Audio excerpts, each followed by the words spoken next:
juries tomorrow, and also Kevin Badenoch. So we really are gearing up, I think, for a very busy time into the budget. 23 days more of this pre-budget carnage, Chris Hope. Thank you for bringing us all the very latest. As ever, superb. Thank you, Chris. Well, moving on, still to come, school children are being taught that Reform UK is extremist and that the St George's flag is a far-right symbol. Now then, with only 2% of British teachers voting Reform at the next general election, should we be remotely surprised our kids are being politically indoctrinated? And also next, we'll be live in Rio de Janeiro as Prince William has spoken of the need for people to work together with optimism and courage as he launches this year's Earthshot Prize. With me, Martin Daubney, on GB News, and we are Britain's #1 news channel.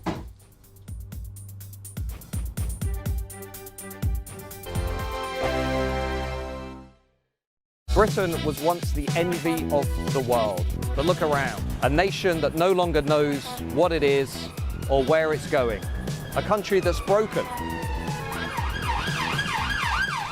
How do we fix Britain? How do we bring it back? Friday night with Matt Goodwin at 8 p.m, only on GB News.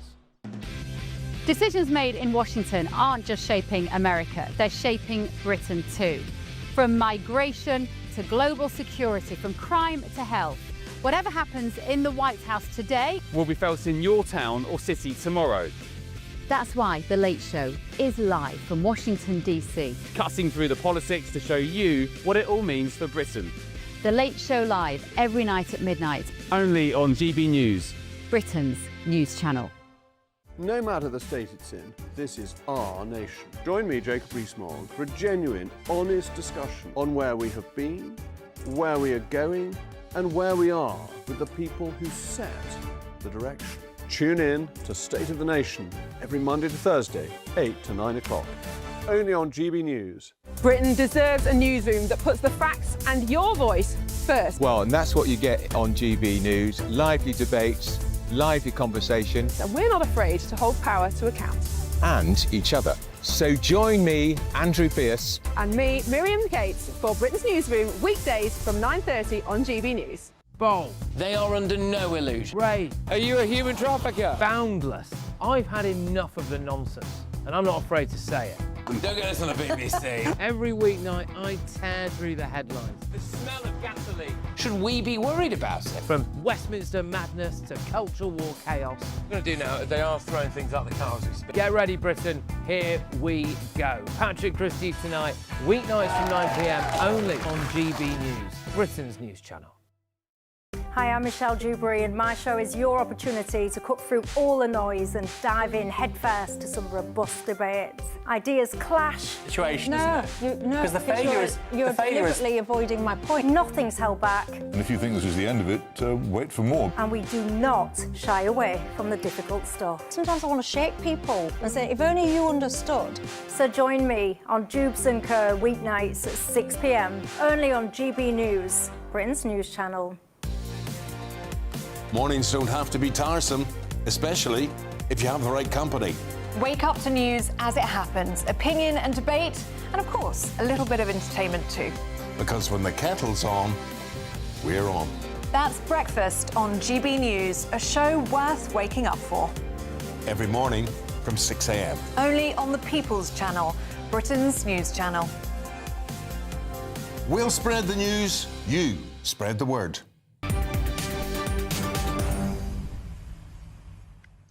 Welcome back. It's 3:24. You're with me, Martin Daubney, here on GB News. Now, we can now speak with the Labour MP for Kettering, and that's Rosie Writing. Rosie, welcome to the show. Pleasure to have your company.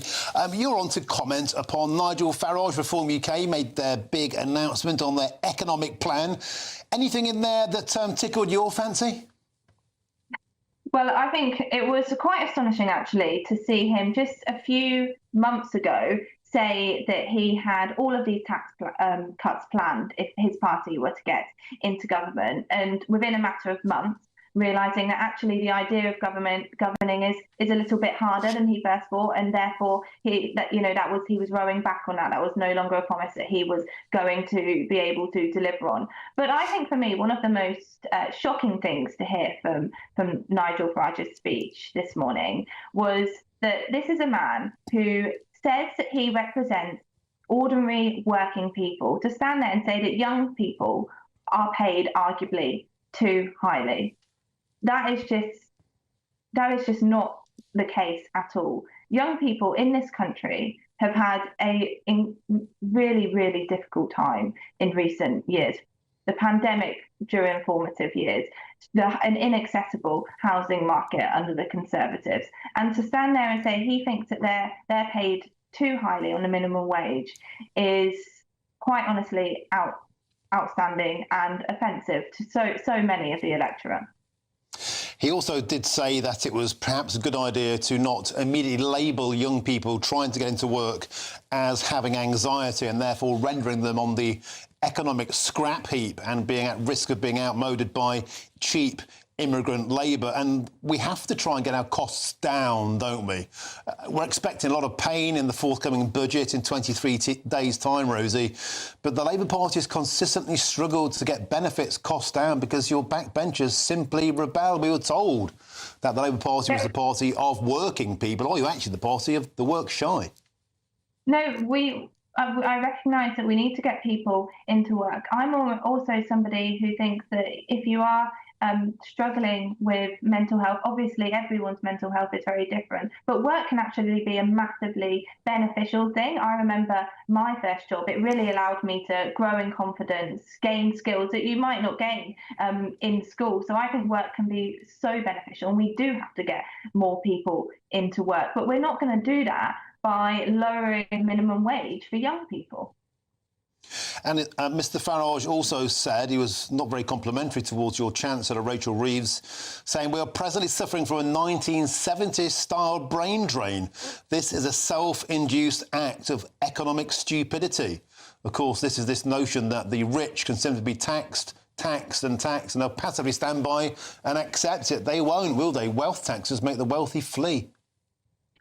Well, I think personally that's not speaking highly enough about our country. I think that wealthy people will continue to come to this country, start businesses here, want to work here, want to pay their taxes here, because we are a fantastic country and we offer so much. And I think to say that people would just flee is talking down our country and not what I accept.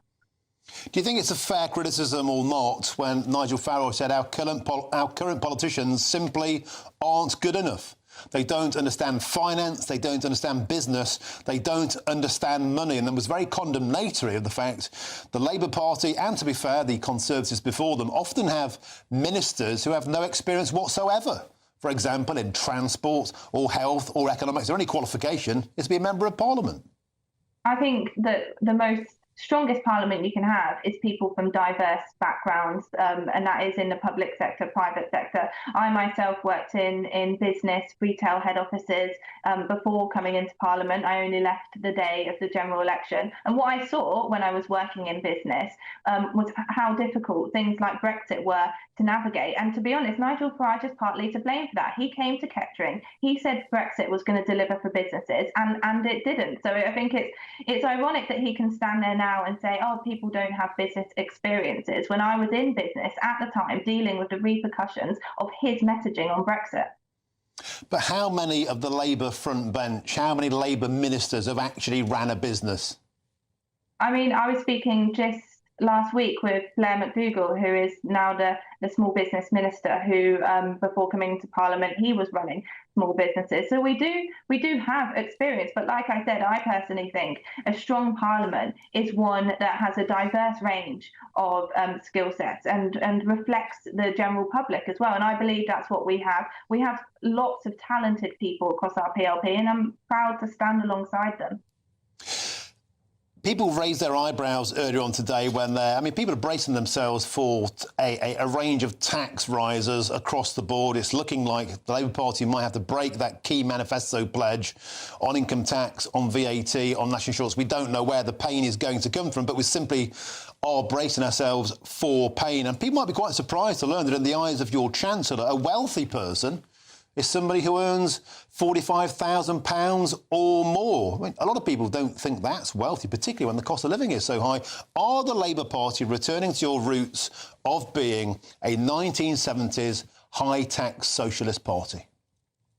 Well, what I think about in my constituency of who I want this economy and this country to work better for, it is the ordinary working family. And for too long, people have felt that this country and our economy is not fair on them. People go to work, they work hard, they have good, high-skilled jobs, and still at the end of the month, they're struggling to pay their bills, they're struggling to afford the weekly shop. And I think of those people every single day when I come into Parliament, when I decided to be a politician, and I want to see an economy that works for them. And I believe strongly that it's only a Labour economy that will deliver for the ordinary working people across this country.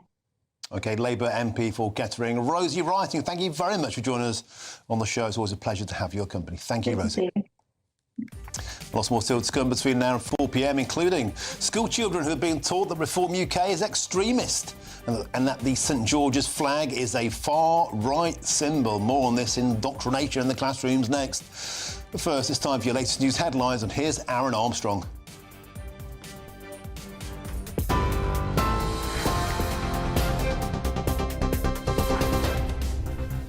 Good afternoon. Let's run you through the headlines in brief. A 32-year-old man from Peterborough remanded in custody after being charged with 11 counts of attempted murder over Saturday's knife attack on a high-speed train in Cambridgeshire and another incident in London hours earlier. Police now say 3 knife incidents in Peterborough on Friday evening and Saturday morning are being linked to the same suspect, Anthony Williams. One involved a 14-year-old boy who stabbed in the town but later discharged from hospital. Cambridgeshire Police has referred itself to the watchdog over the handling of these events.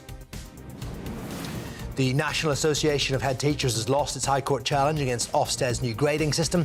The reforms will introduce detailed school report cards and a 5-point scale later this month. Unions say it will pile on pressure and stress for teachers. Ofsted insists it will make inspections fairer and more transparent. A 9-month-old baby has died in southeast Wales following a dog attack. Police have seized the animal. No arrests have been made. Around 6 million people could be affected by so-called forever chemicals found in drinking water. Several water firms have been told to take urgent action, although regulators insist tap water is still safe to drink.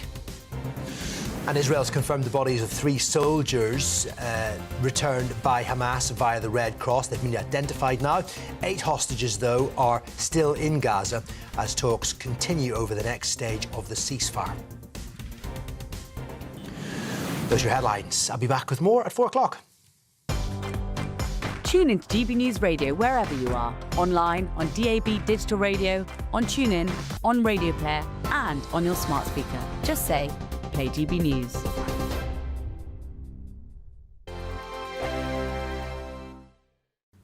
Yes, it's time for your latest weather update from the Met Office here on GB News. Staying very mild overnight tonight, staying fairly windy as well, and for some, staying pretty wet with the heaviest rain across parts of the west. Low pressure is dominating, sitting up to the northwest, a whole mess of weather fronts and isobars sitting across the UK. These weather fronts providing pulses of rain sweeping in from the Atlantic, particularly heavy at times overnight across parts of Cumbria, where we do have a Met Office yellow warning in place. A lot of spray, a lot of surface water on the roads, the potential for further flooding in places here, and so there'll be heavier rain too across parts of Wales and at times Northern Ireland. Should turn a bit drier across northern parts of Northern Ireland and Scotland with some clearer spells here.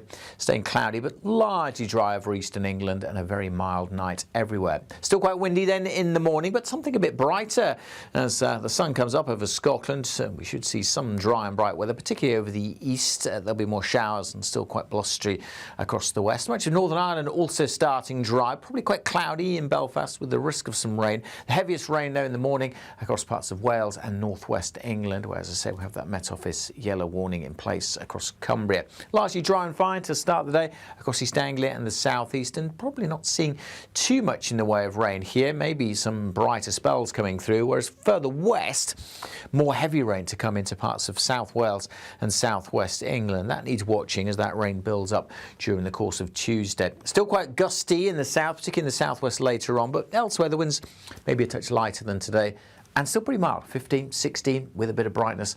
We could even reach 17 Celsius. During the evening, further pulses of heavy rain coming into Wales, southwest England. It'll spread into the Midlands and they'll move a little further east as we go through the evening. And the rest of this working week sees further spells of rain, particularly in parts of the west, often quite windy, but generally pretty mild.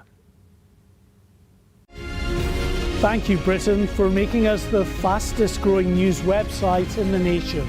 Because the truth matters, and so do you.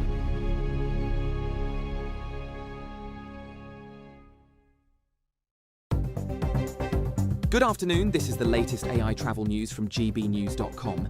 In Dumfries and Galloway, drivers should exercise caution due to surface water affecting driving conditions. Over to the Britannia Bridge, located on the A55, high winds persist until further notice, posing challenges for motorists. Meanwhile, in North Lincolnshire, the A180 westbound has one lane closed due to a breakdown between the A160 and the M180, with normal traffic conditions expected by 3:45 today. And on the trains, Avanti West Coast faces major disruption between Carlisle and Preston, and there is disruption on Great Northern services between London King's Cross and Peterborough. For more travel news, go to gbnews.com.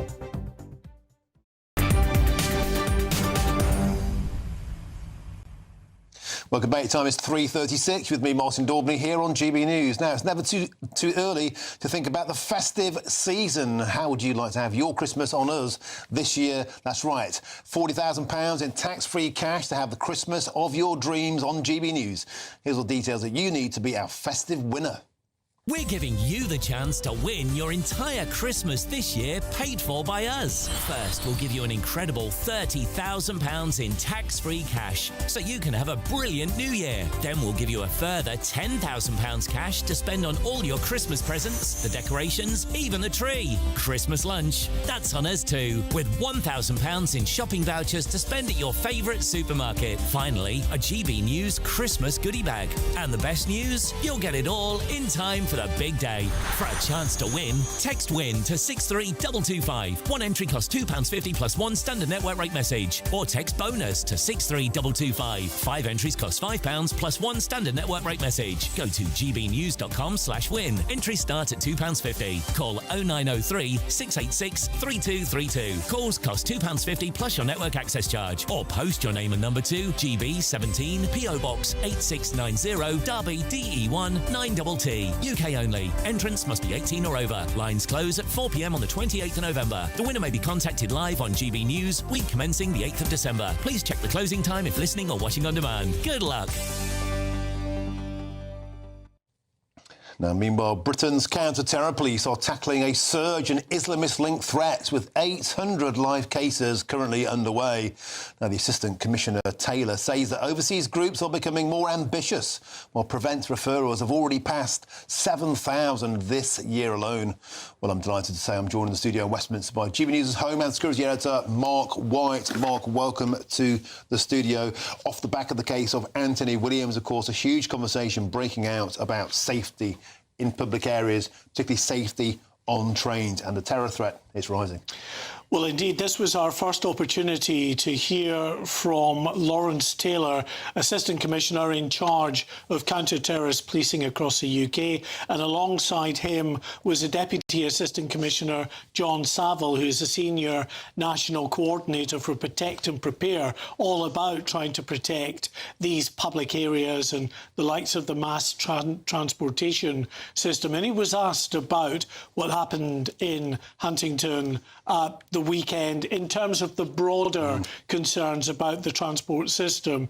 And Assistant Commissioner Taylor said, look, we don't want a knee-jerk reaction here. Clearly, with all transportation, mass transportation systems, be they aviation, maritime, or indeed on the railways, there are risks, but he didn't want to overstate that risk. And John Saville said, Martin, with regard to the situation or the calls for there to be these metal detectors, these knife arches at railway stations, he said, look, it's just not practical. He says highly unlikely this would happen. And the reason he's saying that is that there are 2,500 rail stations right across the country, and as you well know, many of them are actually not even manned. That's right. So what are you going to have to do? You're going to have to get the station manned with security personnel, so that if someone is going through a metal detector and they have a weapon, they've got to be detained, arrested,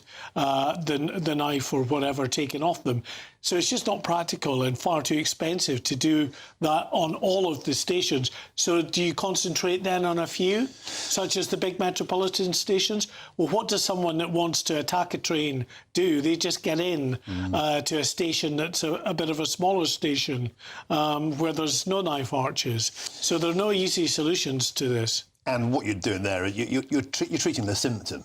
You know, you're treating the symptom, the fact that knife use, knife carrying in particular, is uncontrollably off the scale at the moment. And, you know, the notion that you could stop... You don't even see a person at most train stations in Britain now, and the notion you could stop a big station like anything in London, so many entry points, I think it's for the birds. It is, though, heartening to see. Maybe heartening is the wrong word, but prevent, or at least taking the Islamist terror threat seriously. They seem to have had an obsession of late with the far right, but actually the reality, when reality bites, Islamist terror is still the biggest threat. Well, it is, and I'm not sure that Prevent are taking it... well, it's not that Prevent aren't taking it that seriously, but the referrals to Prevent, still the vast majority are for those non-defined ideologies, then followed by the far right. And Islamist extremism is right down at the bottom in terms of the referrals. That does not reflect what counter-terrorism policing and the security services are seeing on a daily basis. Today they told us currently there are 800 live investigations that counter-terrorism policing is involved in. The biggest threat when it comes to terrorism is still by far Islamist extremism. They spoke of a resurgence of the terror groups ISIS and Al-Qaeda, who are trying to propagate their message, trying to influence others to carry out attacks in the West, and indeed have done that, some of them linked to the conflict in Gaza. So it's a big and it's a growing problem once again. After we saw all those terrorist attacks, you'll remember in the sort of early to mid-2000s, 2017, was a huge year with 5 separate terror attacks in that year. Well, the number of attacks as such might not be very large in comparison, but there have been some. And of course, they have also, they say, interrupted and disrupted some 19 late-stage plots in the last 5 years.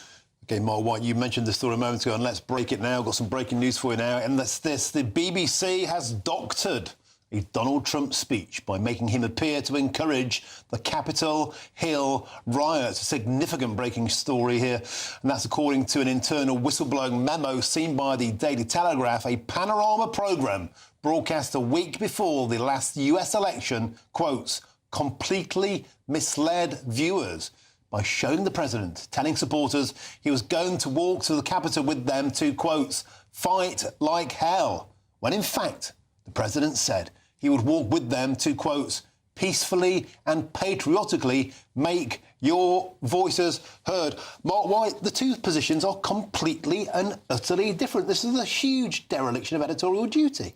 Yeah, listen, there's no doubt this is, I think, deeply embarrassing for the BBC, to say the very least. Panorama, flagship programme that is, you know, something that the BBC holds dear in terms of its journalistic prowess, to be seen in this way. As highlighted by this, it was an internal document that Gordon Rayner at the Telegraph has managed to get a hold of. Great reporting by him. And looking through that dossier, it shows, as you say, words from the president about that day where the Capitol riots took place.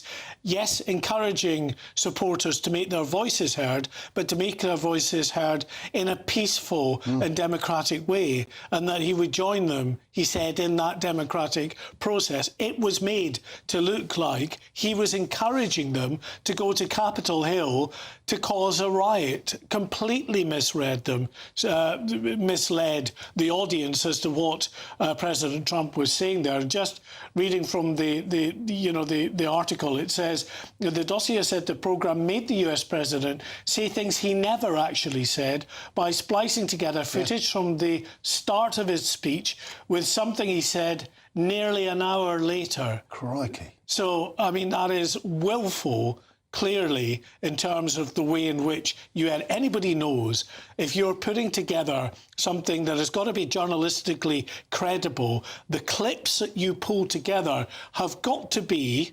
an accurate reflection of what an individual has said, not misrepresenting words to make them say something completely different. It's utterly flabbergasting. You and I, trained journalists, you can't strip context out and put two juicy bits together to make a completely separate point. That's a fundamental, basic error in journalism. Yes, listen, it was going to be very interesting to see now that this is out in the open here, there's going to be a lot of commentary on this now. It would be interesting to see how the BBC that, often comes in for a regular battering for all manner of things and has been accused of not being, not being impartial, I should say, and being quite partial on some topics. It will be interesting to see what the chairman and the chief executive have to say about this. And as well as an Ofcom breach, whatever, this could be a very expensive. Donald Trump, famously very, very litigious. We'll have much more of this breaking news story throughout the rest of the show. But for now, for your search some holiday sun, here's a forecast of some of the top European destinations. Wait,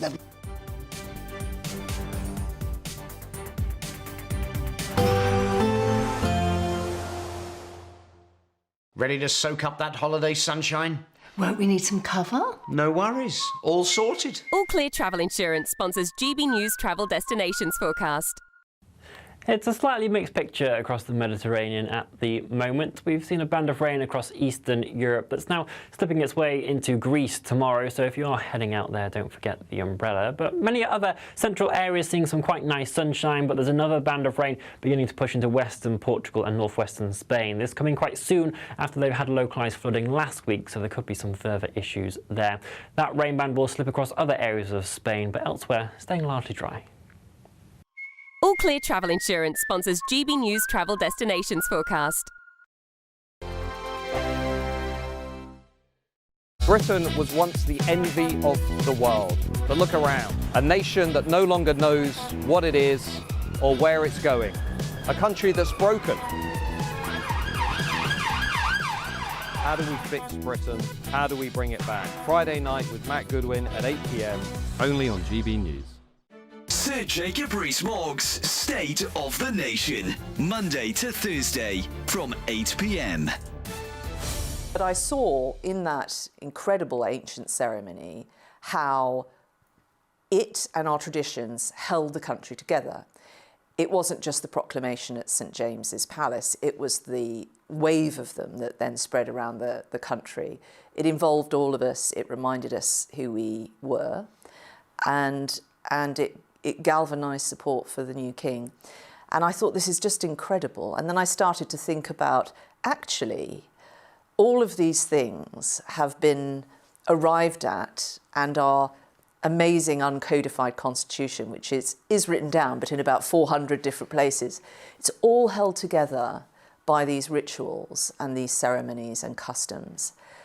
And even our law is devised that way. And actually, the conclusion I came to is that these things are really important. I think we don't really recognise, we like them, but we don't really recognise how fundamental they are to our reliability, our dependability as a nation, and our ability to cope with change. They celebrate service and duty. They celebrate sacrifice. They are based around, I would say, the values of the nation. And most of them, in fact, I think all of them, are funded not by the public sector. It's not local authority grants doing this, it's local traders. In terms of the local traditions and customs, the madder the better, as far as they're concerned. And I think this points to another element, that the absurd and our sense of humour. It's the only thing we take really seriously in this country. So I think that is fine. But I think we do adapt these traditions. They do modernise. GB News, the People's Channel. No matter the state it's in, this is our nation. Join me, Jacob Rees-Mogg, for a genuine, honest discussion on where we have been, where we are going, and where we are with the people who set the direction. Tune in to State of the Nation every Monday to Thursday, 8 to 9 o'clock. only on GB News. Britain deserves a newsroom that puts the facts and your voice first. Well, and that's what you get on GB News. Lively debates, lively conversation. And we're not afraid to hold power to account. And each other. So join me, Andrew Pearce. And me, Miriam Cates, for Britain's Newsroom, weekdays from 9:30 on GB News. Welcome back. More on this major breaking news story now. The BBC doctoring a Donald Trump speech over the Capitol Hill riot. And this is an incredible story, and I'm now joined by the journalist who broke this story. A reminder, the BBC doctored a Donald Trump speech by making him appear to encourage the Capitol Hill riots, according to an internal whistleblowing memo seen by The Telegraph. A panorama programme broadcast a week before the US election completely misled viewers by showing the president telling supporters he was going to walk to the Capitol with them to, quote, fight like hell, when in fact he said he would walk with them to peacefully and patriotically make your voices heard. Let's now speak with Associate Editor at The Telegraph who broke the story, Gordon Rayner. Gordon, an astonishing story, splicing together two pieces of footage taken an hour apart to tell a completely different story. Yeah, thanks, Martin. It's actually three pieces of footage when you dissect it. Two of them were very close together. But one, as you say, was an hour later on after that. And it's a very slick bit of editing. I think the important thing to get across to people is that people just seeing this for the first time might think, well, you know, journalists often edit things together to make them slightly shorter. But what's important about this is that there is nothing to let the viewers know that this is edited. It's very, very slick. It looks like a seamless soundbite. And also, after they've effectively created a quote that Trump didn't say, they then show footage of the Proud Boys marching on the Capitol as if that happened in reaction to Trump speaking. What actually happened was that video of the Proud Boys marching on the Capitol happened an hour before Trump started speaking. And again, there is nothing to tell the viewers that that was the correct sequence. Gordon Rayner, you're a trained journalist. I'm a trained journalist. Mark White, our Home and Security Editor, he is also. You can't do this. You cannot do this kind of stuff. You're splicing things together hours apart, stripping context, changing context, inferring there was a direct cause and effect of that Capitol Hill riot. And I tell you what, I think Donald Trump might have a huge case here with the BBC. Well, I know that it is already being looked at by the White House. We're in contact with the White House. They are reviewing it at the moment. I would be surprised if they don't say anything about it fairly soon, frankly. And you're right. You can't really, you can't just make it look as though somebody has said something that they didn't. And that is exactly what the BBC's own internal memo says, written by somebody who had served on their editorial guidelines and standards committee. They were very unhappy about this. They said that they had, like we've just said, that they'd made Trump appear to say something he hadn't. They said themselves in that report, why should anybody trust the BBC? Where will this all end? That is their words, not mine. Gordon Rayner, I'm joined by Mark White. He has a question for you. Gordon, hi. Fantastic scoop. In terms of this 19-page dossier, have you got any indication that the Director General, BBC hierarchy are going to take any action here? Because I gather you're about to expose some other elements in this dossier about, for instance, the coverage of the war in Gaza. Wow. Yeah, there's a lot in this dossier, Mark. It's 19 pages long. There are some fairly jaw-dropping things on pretty much every page. We put this to the BBC. We asked them what their response was. They sent back a very short and fairly bland statement saying they don't comment on leaks, but that the author of this document was sat on a committee where opinions sometimes differ. That's about as much as they've said so far. There's no way that they can leave it at that, I don't think, because people at the very top of the organisation were alerted to this and they didn't do anything about it. Gordon Rayner, as well as being furious, I wonder if Donald Trump has cause for a huge legal case potentially against the BBC. We know it's very litigious against CNN, against American media outlets. It didn't, in the end, impact or affect the outcome of this election, but it could well have. Yeah, I think what's important is that if you look at the timing of when this documentary was broadcast, it went out a week before the US election, and it was looking back at events that happened in 2021. Now, the BBC broadcast this documentary, which had lots and lots of people criticizing Trump, almost nobody sticking up for him. They didn't do any similar documentary about Kamala Harris. So if it had been in this country, I think they would have been in very serious trouble for trying to influence the outcome of an election, potentially. Look, not many people in America watch Panorama, I don't suppose, so we don't want to overplay this. But certainly in the worst the worst case scenario, the worst way of looking at this, it does appear to be an attempt to influence the election. There's no way that and I do encourage your viewers to look at the video on our website, because when you see it, you'll understand.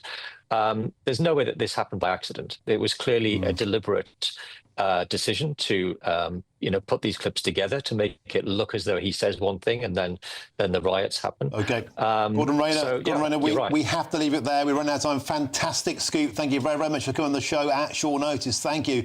Coming up, much more reaction to that astonishing story. The BBC has doctored a Donald Trump speech by making him appear to encourage the Capitol Hill riots when he did nothing of the sort. Stay tuned. This is GB News with me, Martin Daubney, on Britain's #1 news channel.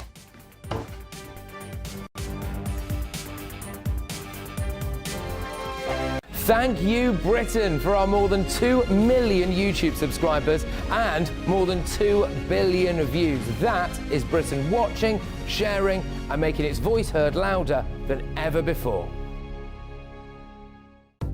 Good afternoon, this is the latest AI travel news from GBNews.com. Southbound drivers on the M74 between junctions 14 at Elvenfoot and 15 at Beatock face restrictions due to an incident. Be cautious if headed that way. The A4232 northbound from the A48 interchange to M4 junction 33, Capel Lanilturn, is congested. In Leicestershire, a broken down vehicle on the A42 northbound near junction 14 and the M1 has closed one lane. In Hertfordshire, an overturned vehicle is causing delays on the M25 clockwise at junction 18. And on the trains, Avanti West Coast is experiencing major disruption between Carlisle and Preston. For more travel news, go to gbnews.com. We could be delivering the perfect Christmas to you this year. There's £30,000 in tax-free cash to make 2026 the best year yet. A further £10,000 cash to spend on gifts for all the family. There's £1,000 to spend in your favourite supermarket. And a festively themed GB News goodie bag. And we'll get it all to you in time for the big day. For a chance to win, text WIN to 63225. One entry costs £2.50 plus one standard network rate message. Or text bonus to 63225. 5 entries cost £5 plus one standard network rate message. Go to gbnews.com/win. Entries start at £2.50. Call 0903 686 3232. Calls cost £2.50 plus your network access charge. Or post your name and number to GB17 PO Box 8690 Derby DE1 9TT. UK only. Entrance must be 18 or over. Lines close at 4 p.m. on the 28th of November. Please check the closing time if listening or watching on demand. Good luck. Exciting news. Every Friday, my Patrick Christie's Tonight Show is going to have a twist to it. We're welcoming some special guests. You. That's right, on Fridays I'm going to be doing my show in front of a live studio audience because this show is about you and what you have to say. It's going to be the same big debates, same big topics, same big opinions. But every Friday night at 9 p.m, you are invited to come on down to Patrick Christie's Tonight to be a part of the action. Only on GB News, the People's Channel, Britain's news channel. Hi, I'm Michelle Dewberry and my show is your opportunity to cut through all the noise and dive in headfirst to some robust debates. Ideas clash. Situation, isn't it? No, because you're deliberately avoiding my point. Nothing's held back. And if you think this is the end of it, wait for more. And we do not shy away from the difficult stuff. Sometimes I want to shake people and say, if only you understood. So join me on Jubes & Co weeknights at 6 p.m, only on GB News, Britain's news channel.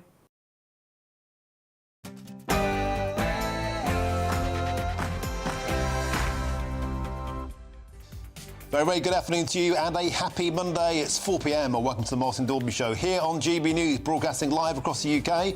All the very latest news, debate and analysis all the way through until 6 p.m. And here's what's coming up on today's show. Top story today, a 32-year-old Anthony Williams has been charged with 11 counts of attempted murder following a knife attack on a train in Cambridgeshire on Saturday evening. He's also charged with an earlier attempted murder and possession of a bladed article in connection with a separate stabbing in East London on the previous night. We'll have all the very latest live from Peterborough. And breaking story in this past 20 minutes, incredibly, the BBC doctored a Donald Trump speech by making him appear to encourage the Capitol Hill riot. And that's according to an internal whistleblowing memo seen by The Telegraph. We'll have full reaction throughout the rest of the show to this astonishing breaking news story around BBC bias. And Nigel Farage has today abandoned previous plans for mass tax cuts and instead has pledged for large reductions in public spending. But do the Reform leaders' numbers add up? And that's all coming up in your next hour.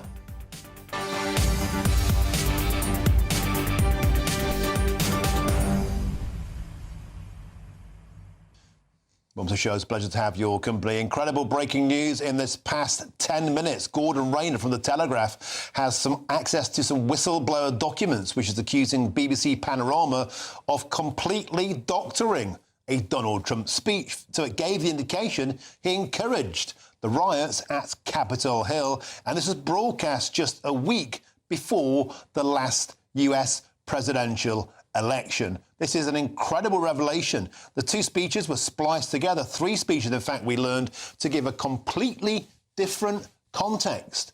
A new low, perhaps, in BBC impartiality. We'll have the full details throughout the rest of this hour. Get in touch. gbnews.com/your say is the way to do so. But that's not for your headlines. And here's Aaron Armstrong.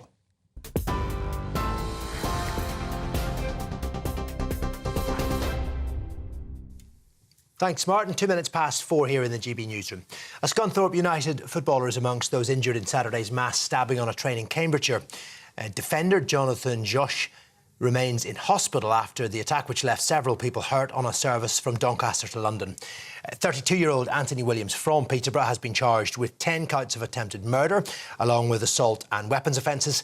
He's also charged with attempted murder and possession of a blade over an earlier attack on Saturday at Pontoon Dock Station in East London. Williams has been remanded in custody and will appear at Cambridge Crown Court on the 1st of December. Well, Cambridgeshire police say 3 knife incidents in Peterborough are now believed to be linked to the suspect in the Huntington train stabbings.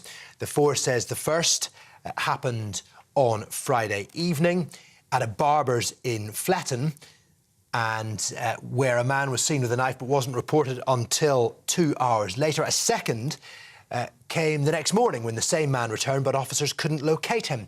Police also confirmed a 14-year-old boy was stabbed in the city centre that night and later discharged from hospital. All 3 incidents are being reviewed as part of the wider investigation, and Cambridgeshire police have referred themselves to the independent watchdog.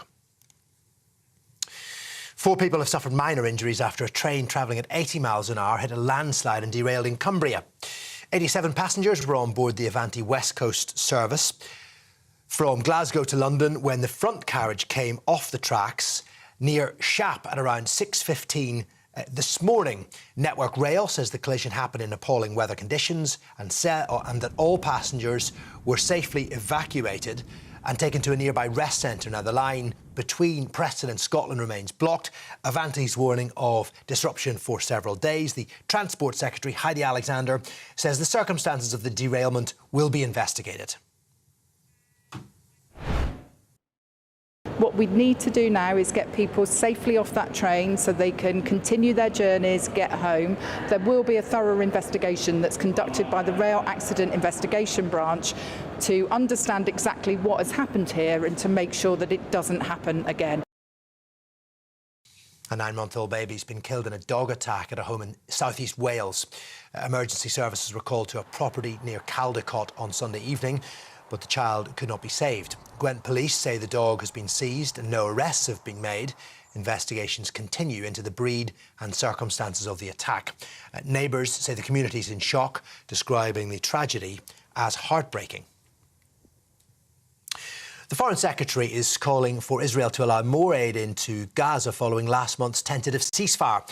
Authorities in Gaza say only a fraction of deliveries agreed as part of the US brokered deal have entered the enclave since it came into effect last month. Israel has accused Hamas of deliberately delaying the recovery of returning the hostage bodies from Gaza and therefore violating the deal. Another 3 bodies were returned yesterday on Sunday. It means 8 Israeli and foreign hostages still remain unaccounted for in Gaza. Well, Yvette Cooper, who's in Jordan visiting a UK aid supply factory, says more must get in for the people of Gaza. Well, I'm here because I'm so concerned that this UK aid is not reaching people in Gaza who desperately need it. There's enough wheat in this warehouse alone to feed 700,000 people for a month, and yet there are children in Gaza who are still going hungry. This is wrong and it needs to be fixed. And that's why I'm calling for all of the crossings to be reopened, for restrictions to be lifted, and for a huge flood of aid to go into Gaza, because frankly, the people of Gaza cannot wait. Finally, water companies have been ordered to take urgent action after harmful levels of forever chemicals were found in drinking water sources serving more than 6 million people. 23 enforcement notices have been issued by the Drinking Water Inspectorate over contamination that could pose a potential danger to human health. Forever chemicals are long-lasting pollutants used in products from frying pans to firefighting foam. Some are linked to cancers and thyroid disease. However, Water UK says supplies remain safe. Those are your headlines. I'll be back with more at 4:30. Cheers Britannia Wine Club proudly sponsors the GB News Financial Report. Quick look at how the finance looks right now. The pound buys you $1.31 and €1.14. Gold is £3,059.53 per ounce, and the FTSE 100 trading at £9,707. 707 points. We'll keep you up to date as we go through the afternoon. Cheers Britannia Wine Club proudly sponsors the GB News Financial Report.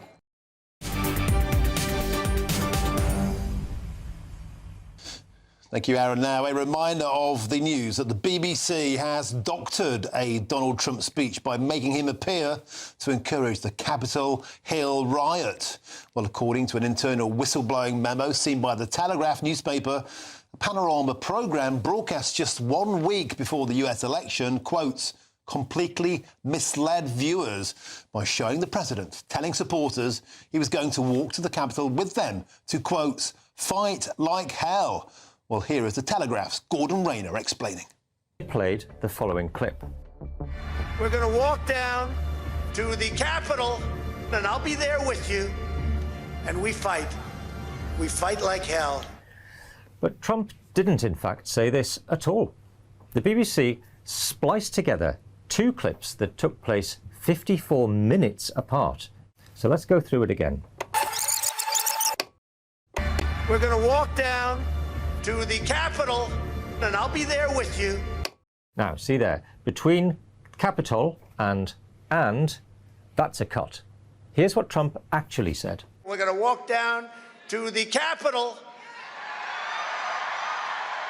and we're going to cheer on our brave senators and congressmen and women. It's different. It wasn't until nearly an hour later that he then said the second part of the BBC's version. We're going to walk down to the Capitol, and we fight. We fight like hell.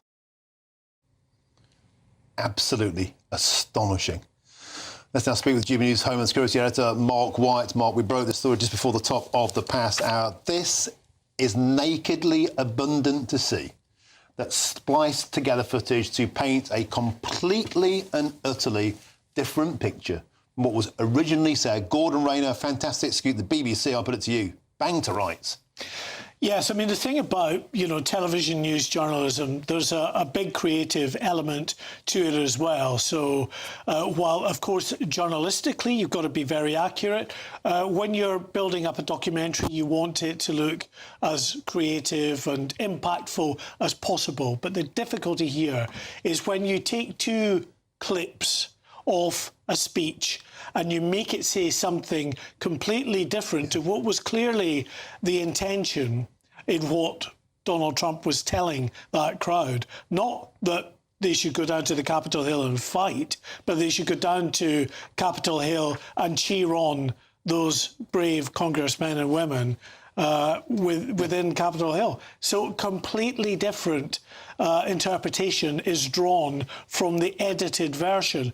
And this is important because what it does is it highlights some real concerns about the impartiality of the BBC, in particular, of course, that flagship programme, Panorama, that the BBC is rightly proud of, that has made so many impactful documentaries over the years. And now some really serious questions to answer. This was a great scoop by Gordon Rayner at The Telegraph, who received what is a 19-page dossier, a whistleblowing dossier, highlighting not just this, but other issues around the coverage of Gaza, around the way in which the BBC reports on the transgender debate.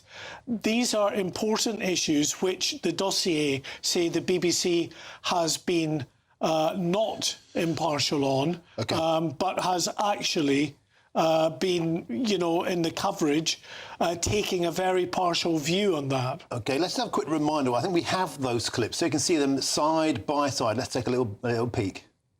We're going to walk down to the Capitol, and I'll be there with you, and we fight. We fight like hell. We're going to walk down to the Capitol, and we're going to cheer on our brave senators and congressmen and women. They're completely different, Mark. They are completely different. And Gordon Rayner said a third clip had been spliced in of the Proud Boys marching on Capitol Hill from an hour before the speech, just about that further pinch of spice that this was Donald Trump inciting a riot. And made to look like the Proud Boys were specifically reacting to his speech. In the dossier, it says, if I can just read from that article, they said that Panorama's distortion of the day's events was so egregious that viewers would ask, why should the BBC be trusted? And where will this end? That was in the dossier. Now, this dossier was presented to Panorama. Panorama's editors did not accept that they had done anything wrong at all.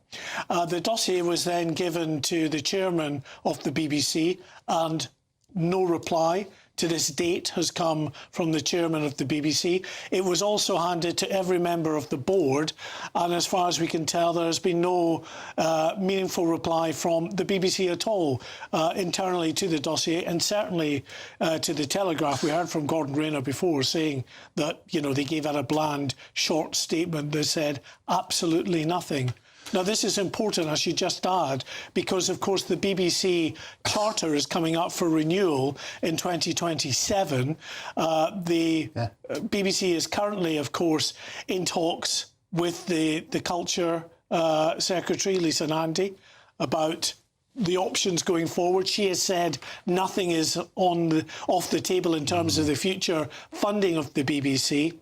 So clearly issues like this don't do the credibility of the BBC any good at all, and certainly won't help it in its efforts to secure the best possible outcome in the renewal of that charter. Mark White, it's a breathtaking decision, let's put it that way, by the BBC. Thank you very much for bringing us up to speed. And let's now speak with the former BBC presenter, Danny Kelly. Danny, this has just taken my breath away. We have two completely different versions of history, and this appears to be the BBC doing what it seems to do best, some might say, putting top spin on to paint Donald Trump in the worst possible light. Martin, I've been fortunate enough to do freelance work for GB News for the last 4 or 5 years, and I've mentioned on your show so many times that the BBC will push to the front of the queue anything bad news about Trump, anything bad news in my time about the Conservatives or Brexit. But this is remarkable. This has taken my breath away. I'm used to stories being buried, Martin, but I'm not used to stories being so distorted to push this liberal, anti-Trump woke agenda. This has literally shocked me to my core. I just cannot believe that Panorama, the flagship program, Martin. This isn't some little local regional poxy radio station that's decided to bury bad news about a Conservative administration in Walsall. This is the flagship Panorama BBC programme that has deliberately distorted actual truth and facts in order to push a narrative and to push an agenda. And the thing is, Martin, it's not just one producer. There would have been a team of people behind the scenes. There would have been someone who spliced this audio and video deliberately. They cut it in pieces and then glued it to distort and mistruth and lie. I cannot believe that, and what a great expose, by the way, but I can't, even someone who's critical of the BBC and their agenda, and it's true, they have an agenda, I cannot believe that they've done this. It's taking my breath away.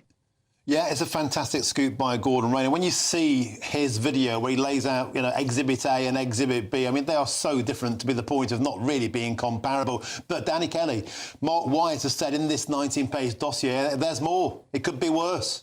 They're also critical of the Gaza coverage of the BBC, something you and I have spoken about numerous times, and burying criticism of the trans movement. Danny Kelly, we're waiting to hear from the White House. Gordon Rayner told us that they'd contacted the White House. The White House were expecting to comment at some point today.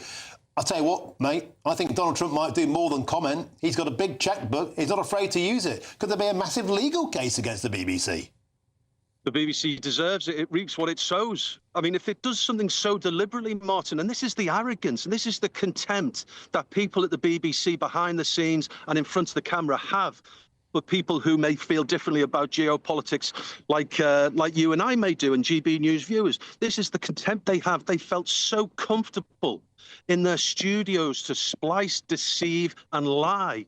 And this is what people need to understand. They've been caught with their pants down. Now, if Donald Trump wants to do something about it, they should do. I read today, I think the BBC have put the licence fee up a couple of quid on all days. On all days. It's gone over 180 quid, 15 nicker a month, Martin, whilst people are trying to heat up their homes and houses. But look, if Donald Trump took some sort of litigious action against the BBC, good, they should. It needs to be exposed. The curtain has been pulled on a worldwide scale. Now people can see what it's like behind the curtain, Martin. The BBC need to be held to account. I remind you, I'm used to, on a regional level, having good news stories about Brexit being buried under the carpet. I was used to that. But I was never used to people deliberately deceiving, lying and splicing videotape to completely change a story. It's a disgrace. Danny Kelly, I think you're speaking for the nation there when you say that. Thank you for joining us at short notice on a huge breaking news day. Danny Kelly, always an absolute pleasure. Thank you, my friend. Now, moving back to domestic issues, 32-year-old Anthony Williams has been remanded in custody after being charged with Saturday's Huntingdon train stabbings, as well as a separate attack in London just hours before. Now, let's speak with GB News national reporter Will Godley, who joins us from Peterborough. Will Godley, a huge amount of information to bring us up to speed. Over to you. Yeah, Martin, this was, of course, the story of the weekend, and lots of updates to bring you today when Anthony Williams appeared here at Peterborough Magistrates earlier on. He was here for a 7-minute hearing and he was wearing a grey tracksuit. He appeared pretty emotionless, and he was in the dock where he was told to give his name, and he also was there where he said he was no fixed abode.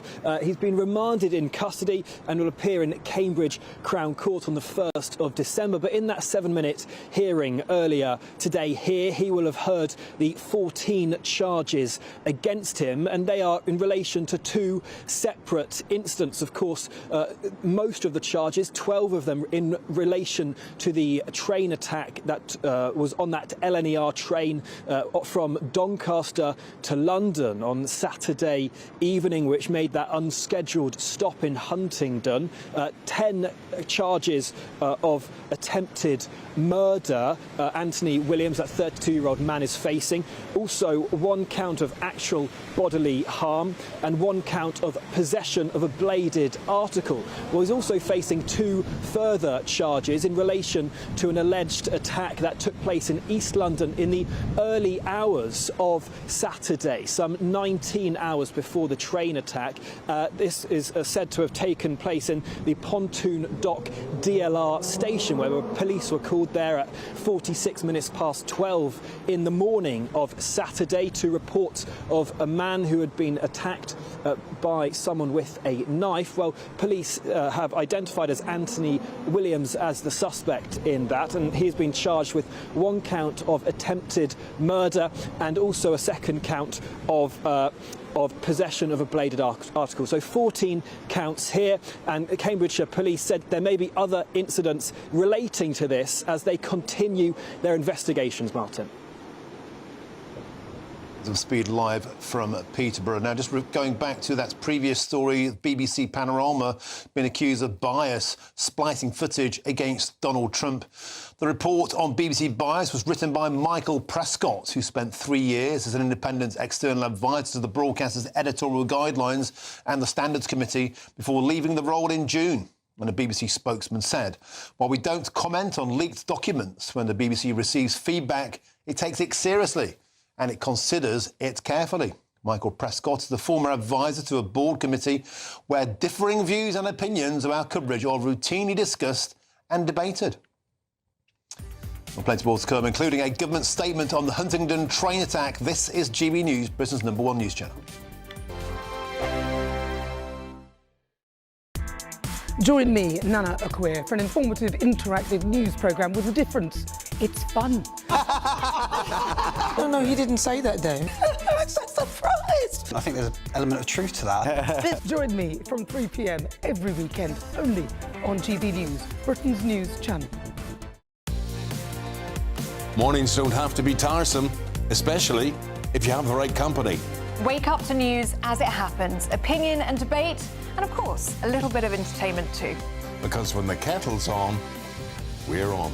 That's Breakfast on GB News, a show worth waking up for. Every morning from 6 a.m. Only on the People's Channel, Britain's news channel. We'll spread the news, you spread the word. From the school run to the home run, watch a new show for all of Britain. So he can say whatever he wants. A straight-talking show where all voices are heard. And, you know, when are we going to stop talking about smashing the gangs and actually do it? With the stories that matter from every part of our country. There's a bit of a crash landing there for your Chancellor. Bold, fearless and standing up for you. That's me, Martin Daubney, 3 p.m. till 6 p.m, weekdays, here only on GB News. The People's Channel, Britain's news channel. Britain was once the envy of the world. But look around. A nation that no longer knows what it is or where it's going. A country that's broken. How do we fix Britain? How do we bring it back? Friday night with Matt Goodwin at 8 p.m, only on GB News. Decisions made in Washington aren't just shaping America, they're shaping Britain too. From migration to global security, from crime to health. Whatever happens in the White House today will be felt in your town or city tomorrow.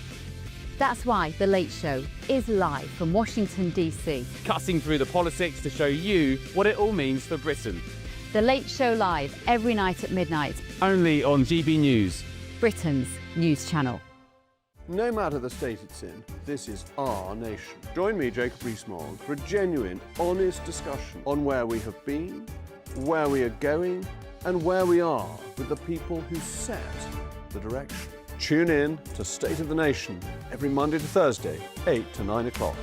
Only on GB News. Bold. They are under no illusion. Ray. Are you a human trafficker? Boundless. I've had enough of the nonsense, and I'm not afraid to say it. Don't get this on the BBC. Every weeknight, I tear through the headlines. The smell of gasoline. Should we be worried about it? From Westminster madness to cultural war chaos. What I'm going to do now, they are throwing things out the car as we speak. Get ready, Britain. Here we go. Patrick Christie's tonight, weeknights from 9 p.m, only on GB News, Britain's news channel.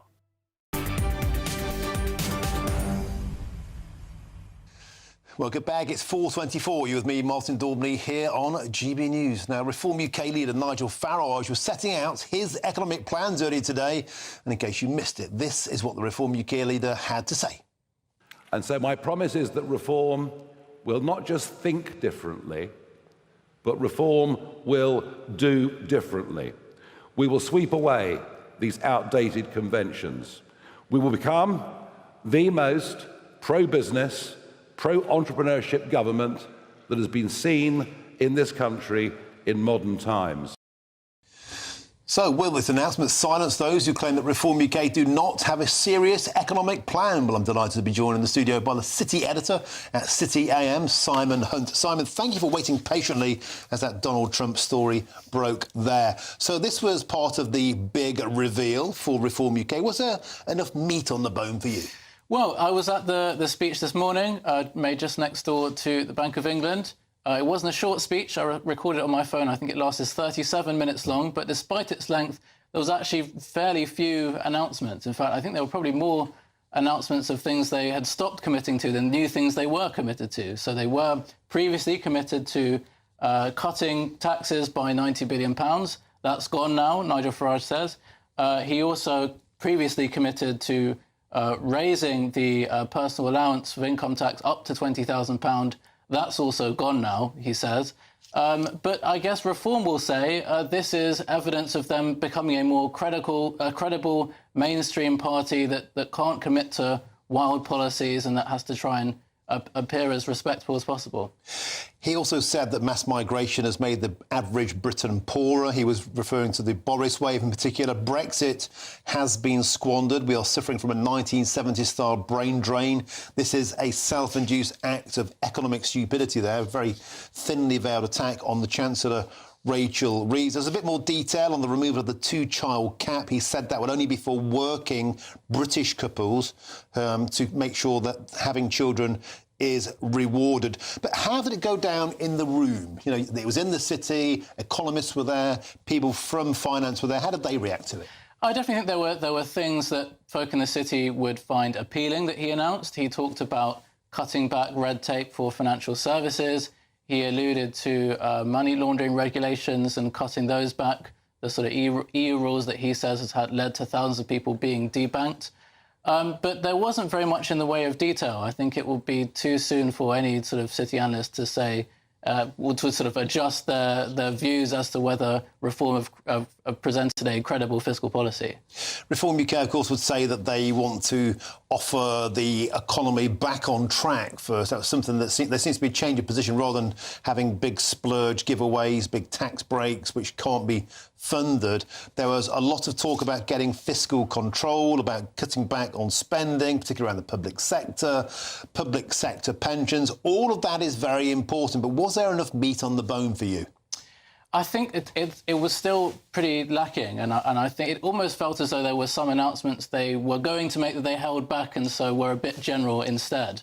I think there were, there was plenty of commentary on what Rachel Reeves was doing wrong, but there wasn't that much in the way of solutions for how to fix the situation. But I guess Farage's argument will be that the fiscal position that he might inherit at a future general election would be worse than the one under which they were campaigning at the previous general election. So they can't make the kind of tax cuts that they wanted to because public debt will be so much higher in a couple of years' time. And I wonder if, with 23 days to go until that budget, a lot of people are very trepidatious about what it might contain, Simon Hunt. Do Reform need to do an awful lot at the moment, or just wait for the public to brace themselves for impact of November the 26th? I think there will be a lot in the forthcoming budget that people will find unpalatable, and perhaps that's the opportunity that Farage is waiting for, where he can say, this policy that they've just introduced, we wouldn't do. We wouldn't do that policy. We reverse that. So perhaps this was a bit of a nothing burger speech, but there'll be more meat on the bone in a few weeks' time.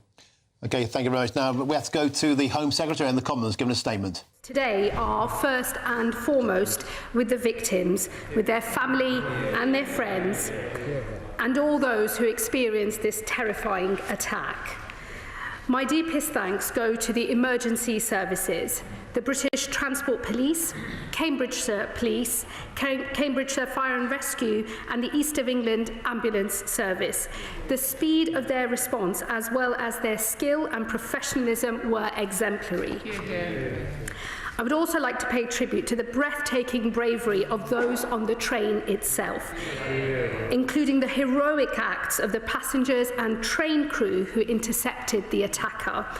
I would like to draw particular attention to one member of the onboard crew who ran towards danger, confronting the attacker for a sustained period of time and stopped his advance through the train.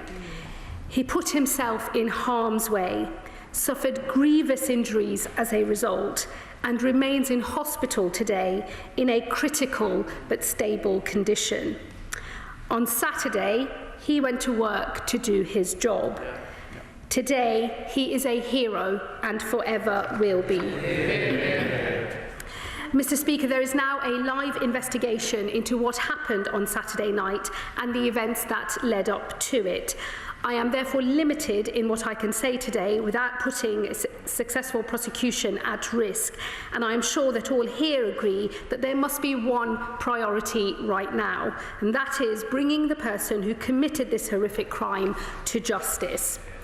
However, I will share what facts I can.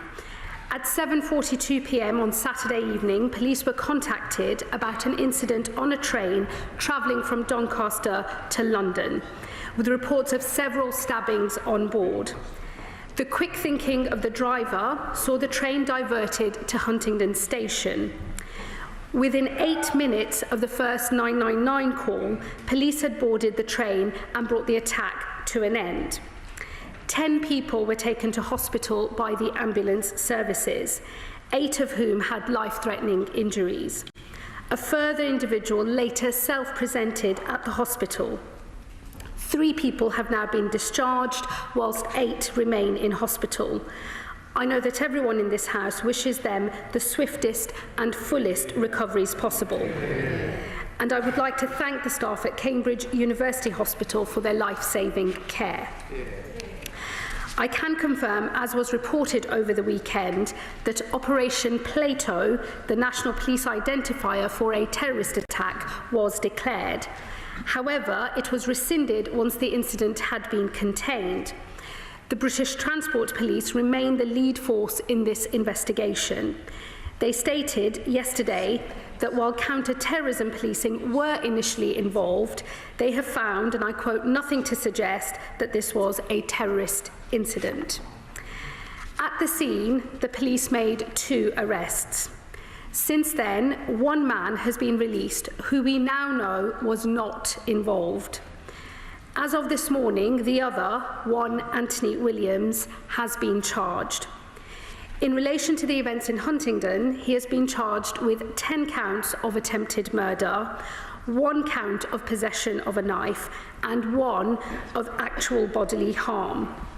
He has also been charged with a further count of attempted murder and possession of a bladed article in relation to events on a Docklands Light Railway train in the early hours of Saturday morning at London's Pontoon Dock.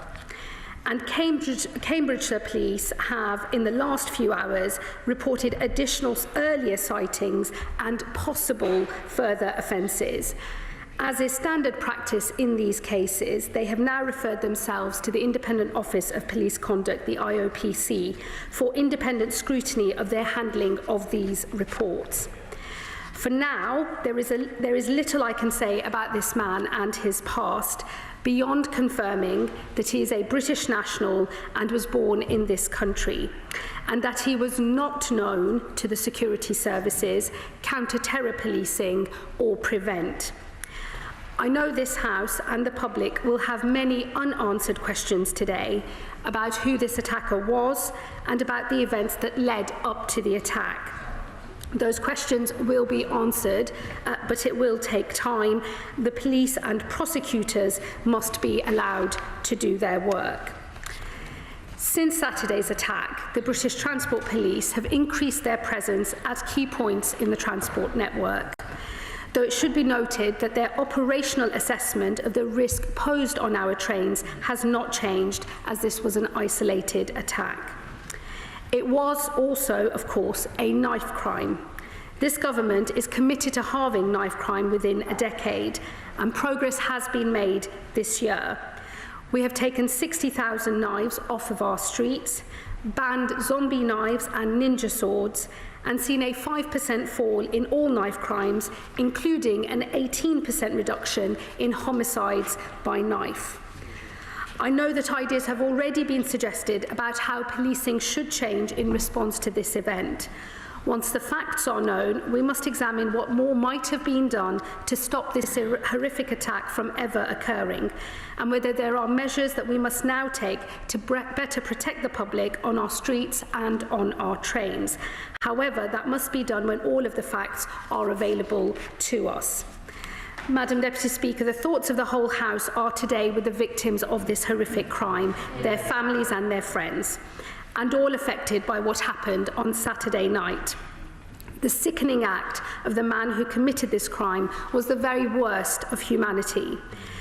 But the actions of those who responded, who ran towards danger to save the lives of people they did not know, was the very best of us. I know we all share in paying tribute to their extraordinary bravery today, and I commend this statement to the House. Shadow Secretary of State Chris Philp. Thank you, Madam Deputy Speaker. I thank the Home Secretary for advance sight of her statement. Our thoughts are with the victims of this appalling attack and their families, as the Home Secretary quite rightly said. I join her in paying tribute to the emergency services who responded so fast, and to the brave interventions by members of the public and the train staff that prevented an even worse tragedy from occurring. They are truly heroes. This attack has horrified and shocked the whole nation. People simply travelling by train were indiscriminately attacked. The horror the passengers experienced will likely stay with them forever. Anthony Williams has now been charged. As the Home Secretary said, he had been involved in previous incidents in Peterborough, and in the early hours of Saturday morning was also allegedly involved in an attack on the Docklands Right Railway in London. Will she confirm, as I've been told, that police in London knew Williams' identity following that? And if so, were Cambridgeshire police informed so they could track him down? In essence, I'm asking, were there any opportunities to have prevented this from occurring? The Home Secretary said that Williams was not previously known to the security services, counter-terrorism policing or Prevent. Can she also tell the House if Williams was previously known to the police more widely or to mental health services? Mr. Speaker, this all comes just weeks after a murderous Islamist terror attack on a Manchester synagogue, and just days after the horrendous murder of Wayne Broadhurst by an Afghan asylum seeker, both using knives. Although homicide has thankfully fallen by about 15% since 2010, and as the Home Secretary said, knife crime has fallen in recent years, every homicide and every knife attack is one too many. I saw, together with the Police Minister, the grief this causes at the funeral of a 15-year-old girl, Eliane Andam, murdered in Croydon just over 2 years ago. So, speaking in general, not in relation to this incident, does the Home Secretary agree that knife crime and knife homicide are still too high and we must do yet more? Does she agree that more knife crime offenders should go to jail? This is important because when offenders are in jail, they of course can't attack the public. Does she agree we need to ensure more people who carry knives, especially where they use them to threaten others, are jailed? I know, of course, there are pressure on prison places, but by deporting more of the 10,000 foreign nationals in prison, we could create more space.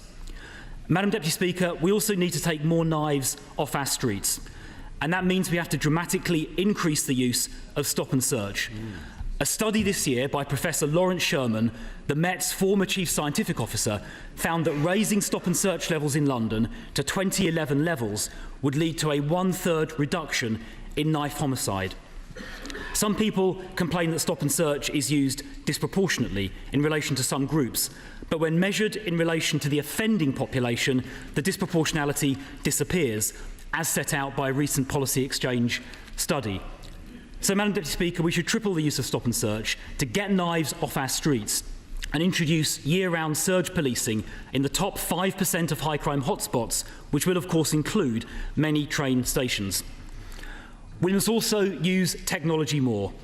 There is work underway at the Home Office, which I know about, to develop technology to scan for knives at a distance, which it is hoped can distinguish knives from keys or mobile phones. And this, of course, could help police rapidly identify those carrying a knife in a public place. I wonder if the Home Secretary could provide an update on that development work, either straight away or, if you prefer, perhaps in writing later, because I really do think it could make a big difference. Finally, Madam Deputy Speaker, retrospective and live facial recognition can also identify wanted criminals, including those involved in knife crime. In Croydon Town Centre, the borough which the Police Minister and I represent in Parliament, in the last couple of years, around 200 wanted criminals, including 2 wanted rapists and others guilty of knife crime, who would not otherwise have been caught, were arrested using live facial recognition, and crime in Croydon Town Centre, including knife crime, has gone down as a result. The images of innocent passers-by are immediately and automatically deleted, addressing civil liberties concerns. So I really do hope the Home Secretary agrees and the Police Minister agrees that rolling out this technology nationally will have a dramatic impact on improving public safety, and they will certainly have my full support if they choose to do that. Madam Deputy Speaker, I know everyone in this House wants to see knife crime eradicated, more today, I'm sure, than ever before. So I hope the House will also support the tough steps needed to eradicate knife crime, because we owe the victims of these appalling crimes actions as well as words. Secretary. Thank you, Madam Deputy Speaker, and can I thank the Shadow Home Secretary for his remarks, and in particular, as he opened his response, I know that the bravery of all of those who faced this attack on Saturday is something that has unanimous support across this House, and I thank him for the spirit in which he reflected that. He will know, in relation, as I said in my opening statement, in relation to the events in Peterborough, they are now the subject of an IOPC investigation. It's important that I don't say anything that seeks to get ahead of that, but I'm sure all of those questions will be answered in the fullness of time, and it is standard practice where there has been contact with police in the run-up to an event like this that those matters are referred to the IOPC to investigate and consider.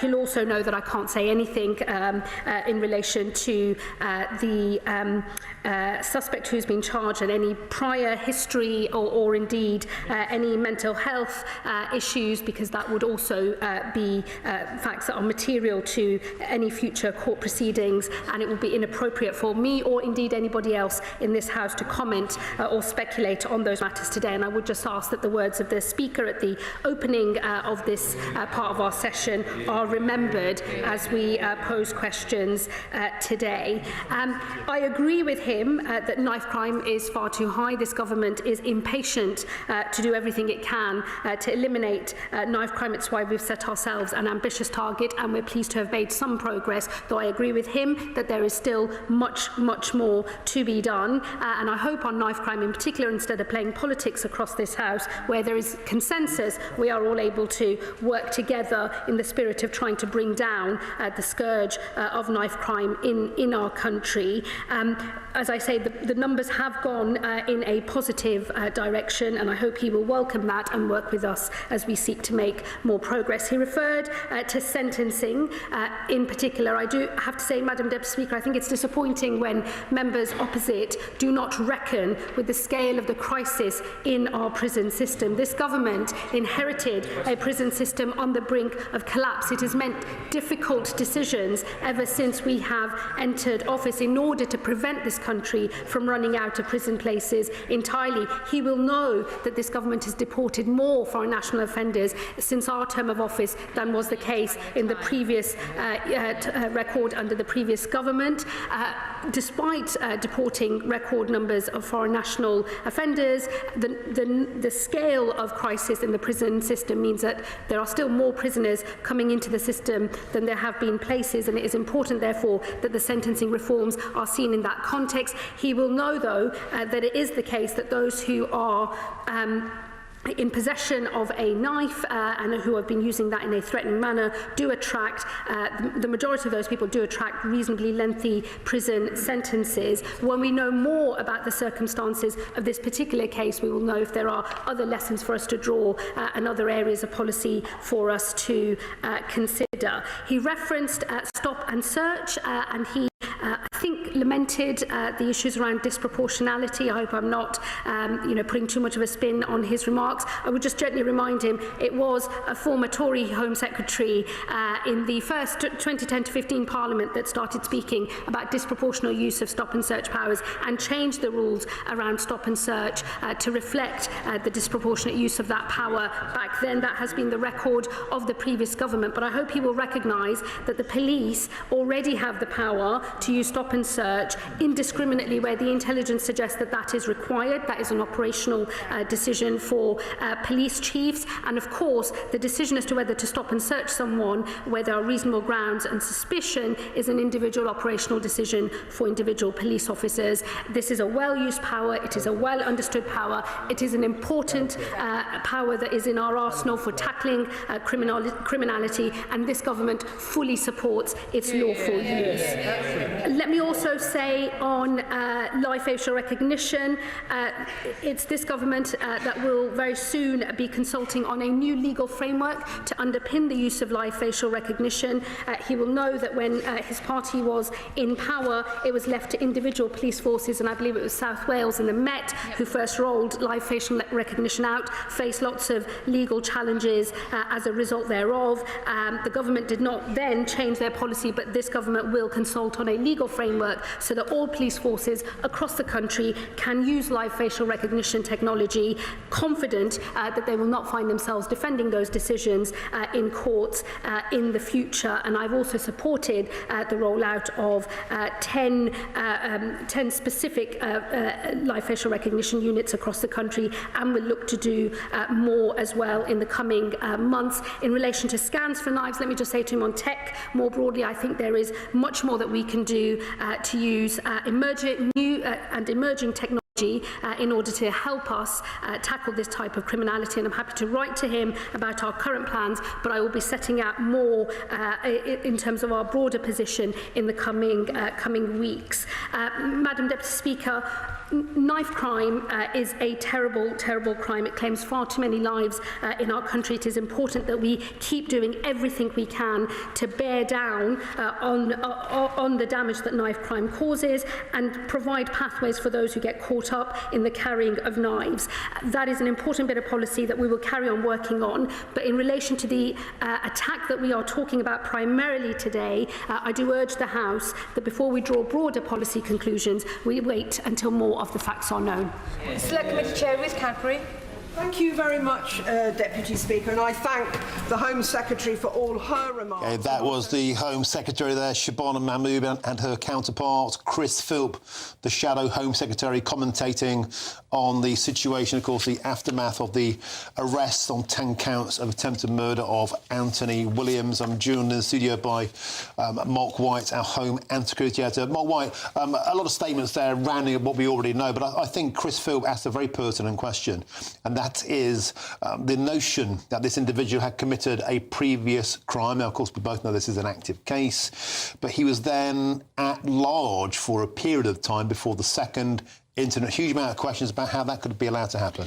Yeah, so the thing to say, of course, is he has been charged in relation to the offences that are alleged to have been committed on the LNER train and with a separate offence down on the Docklands Light Railway in London some hours before, the early hours of the morning before. And what Chris Philp is asking there is, look, in light of these other allegations that have come through that he has now been charged with, he believes he has heard that the Metropolitan Police had this suspect's name.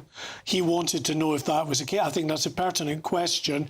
I think the Home Secretary tried to steer away from that, though, on the grounds of she didn't want to get into those kind of issues because they will be discussed by the IOPC, the Independent Office for Police Conduct, the police watchdog, going forward on that issue. But there's other issues, I think, that weren't really discussed in there.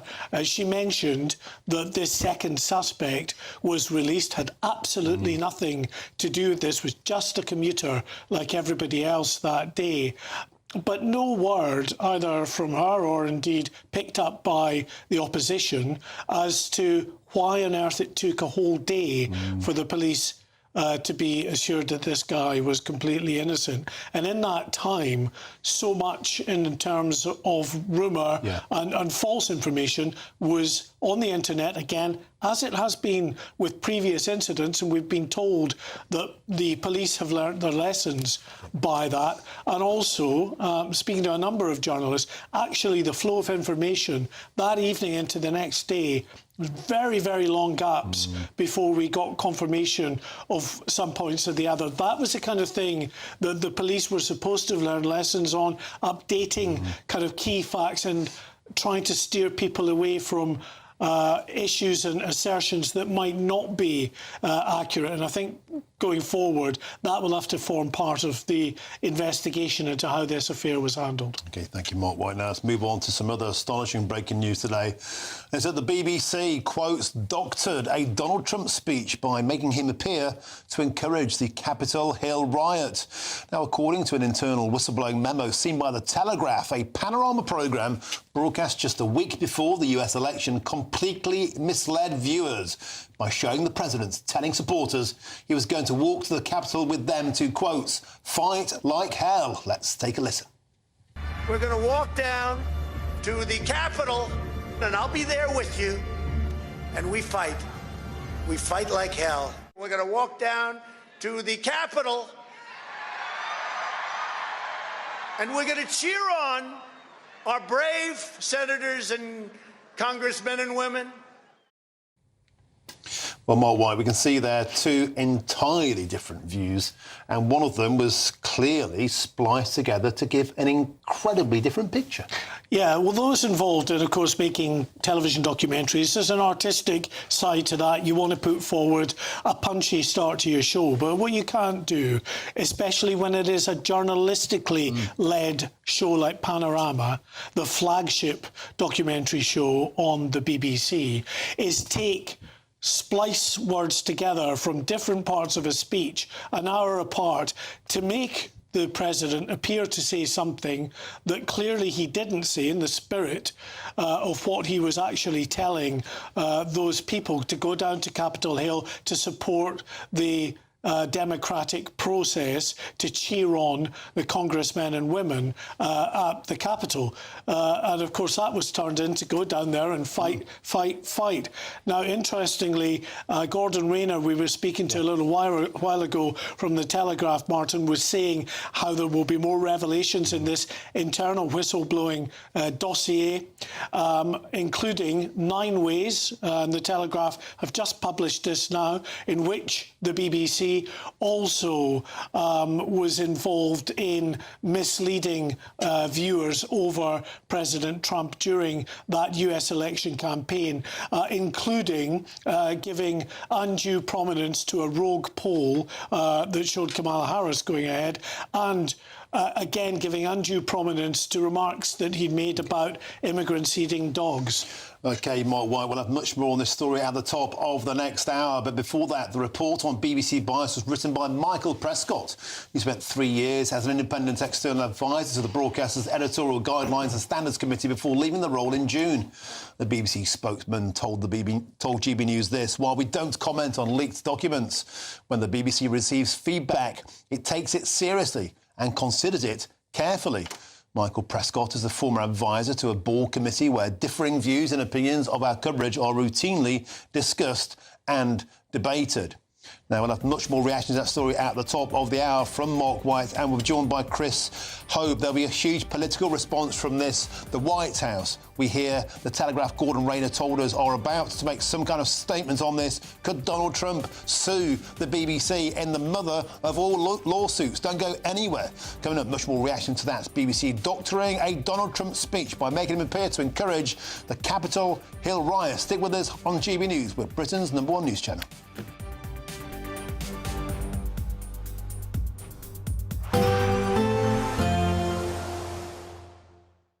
Expect warm spells with the odd rude interruption. Box Boilers sponsors the weather on GB News. Yes, it's time for your latest weather update from the Met Office here on GB News. Staying very mild overnight tonight, staying fairly windy as well, and for some, staying pretty wet with the heaviest rain across parts of the west. Low pressure is dominating, sitting up to the northwest, a whole mess of weather fronts and isobars sitting across the UK. These weather fronts providing pulses of rain sweeping in from the Atlantic, particularly heavy at times overnight across parts of Cumbria, where we do have a Met Office yellow warning in place. A lot of spray, a lot of surface water on the roads, the potential for further flooding in places here, and there'll be heavy rain too across parts of Wales and at times Northern Ireland. Should turn a bit drier across northern parts of Northern Ireland and Scotland, with some clearer spells here. Staying cloudy but largely dry over eastern England, and a very mild night everywhere. Still quite windy then in the morning, but something a bit brighter as the sun comes up over Scotland. We should see some dry and bright weather, particularly over the east. There'll be more showers and still quite blustery across the west. Much of Northern Ireland also starting dry, probably quite cloudy in Belfast with the risk of some rain. The heaviest rain though in the morning across parts of Wales and northwest England, where, as I say, we have that Met Office yellow warning in place across Cumbria. Largely dry and fine to start the day across East Anglia and the southeast, and probably not seeing too much in the way of rain here. Maybe some brighter spells coming through, whereas further west, more heavy rain to come into parts of South Wales and southwest England. That needs watching as that rain builds up during the course of Tuesday. Still quite gusty in the south, particularly in the southwest later on, but elsewhere the winds maybe a touch lighter than today, and still pretty mild, 15, 16 with a bit of brightness. We could even reach 17 Celsius. During the evening, further pulses of heavy rain coming into Wales, southwest England. It'll spread into the Midlands, and they'll move a little further east as we go through the evening. And the rest of this working week sees further spells of rain, particularly in parts of the west, often quite windy, but generally pretty mild. Expect warm spells with the odd rude interruption. Box Boilers sponsors the weather on GB News. Thank you, Britain, for sharing over 5 million comments on your say, because when you talk, we listen.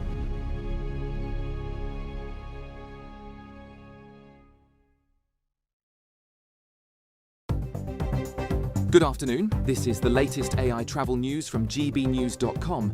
Presently, the M74 southbound between Junction 14 Elvenfoot and Junction 15 Beatok faces restrictions due to a road traffic incident. Motorists should approach with caution. On the M4 westbound from Junction 24 Coldra to Junction 26 Malpaz, congestion is reported. In Staffordshire, the A38 northbound between A5121 Burton upon Trent North and A5132 is experiencing delays. And on the trains, Avanti West Coast faces major disruption between Carlisle and Preston. Great Northern services between London, King's Cross and Peterborough are also delayed. For more travel news, go to gbnews.com.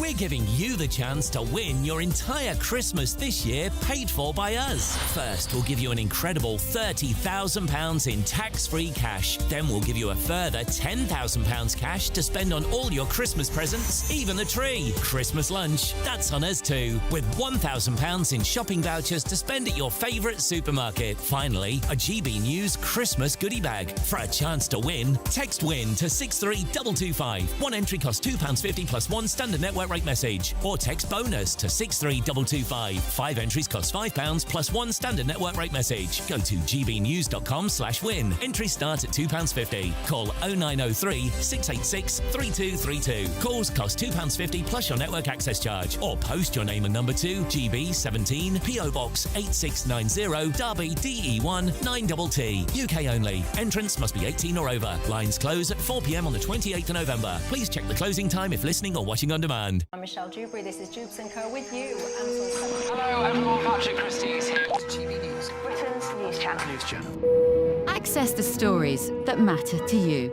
Take the GB News family with you on any device. And as long as you have an internet connection, tune in to GB News anywhere on the planet or beyond. GB News, the People's Channel, Britain's news channel.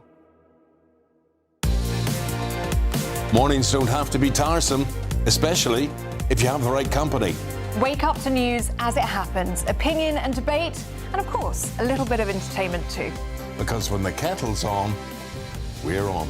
That's Breakfast on GB News, a show worth waking up for. Every morning from 6 a.m. Only on the People's Channel, Britain's news channel. We'll spread the news, you spread the word.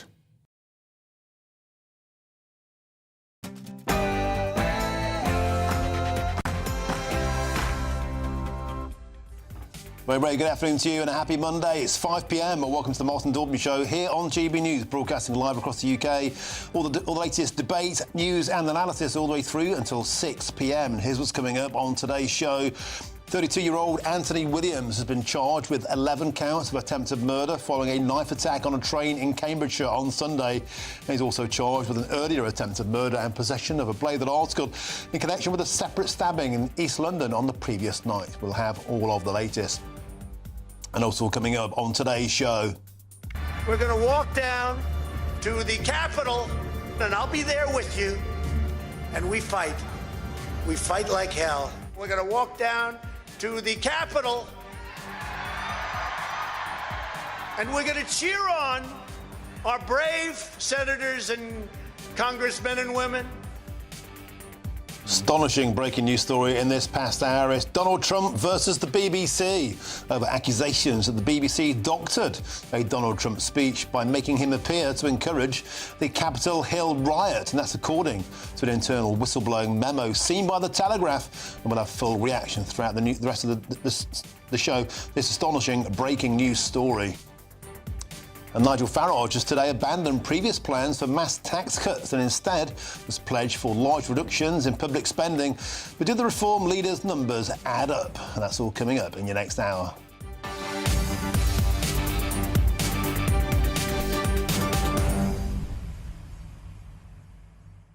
Well, to show, it's a pleasure to have your company. An incredible breaking news story in this past hour. A whistleblower had leaked documents from the BBC showing two completely and utterly different presentations of history. One was reality, where Donald Trump said they were going to support Congress people. The other was the BBC's version of events, where he said, we are going to march and fight like hell. This is a huge story of the BBC's credibility, its viability as a reliable news outlet. But it gets worse.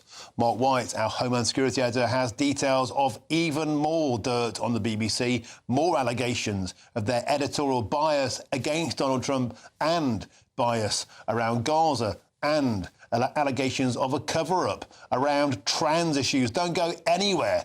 It's Donald Trump versus the BBC. Get in touch. gbnews.com/you'll say is the way to do so. But that's time for your headlines, and here's Aaron Armstrong.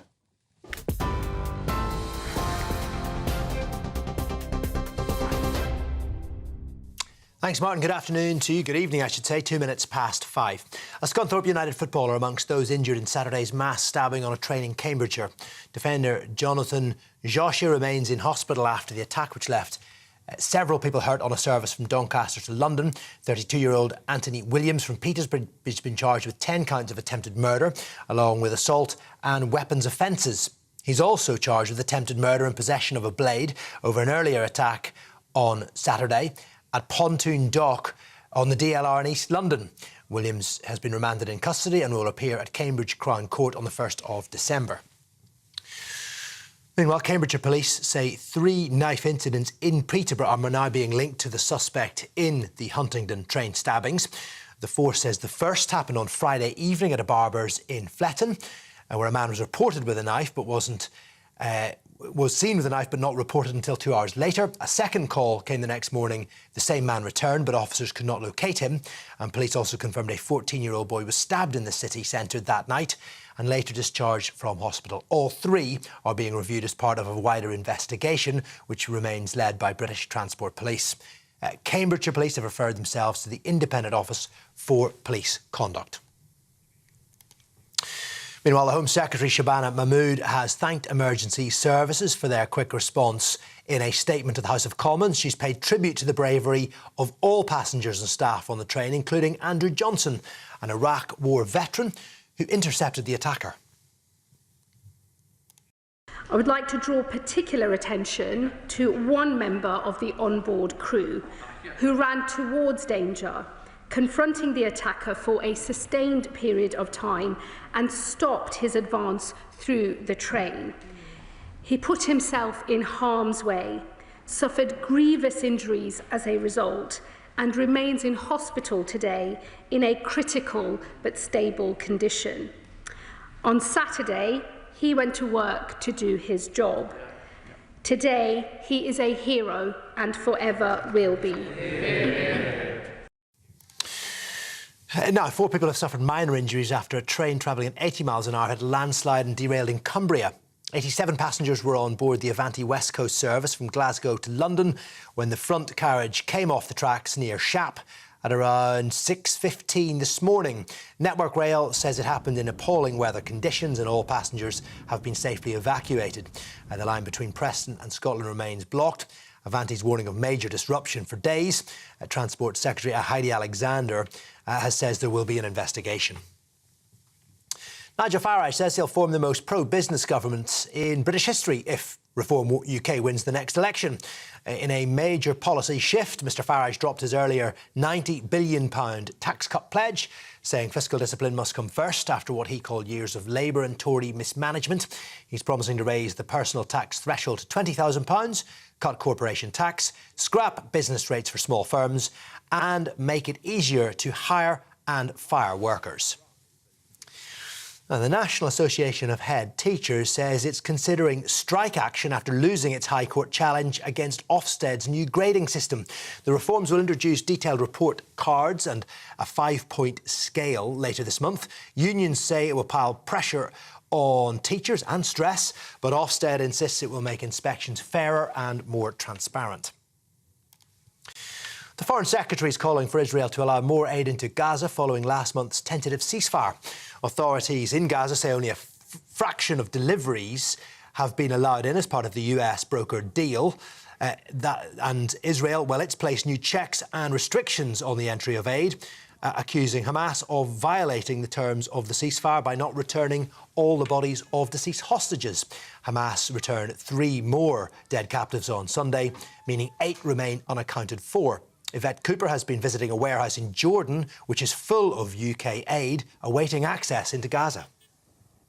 Well, I'm here because I'm so concerned that this UK aid is not reaching people in Gaza who desperately need it. There's enough wheat in this warehouse alone to feed 700,000 people for a month, and yet there are children in Gaza who are still going hungry. This is wrong and it needs to be fixed.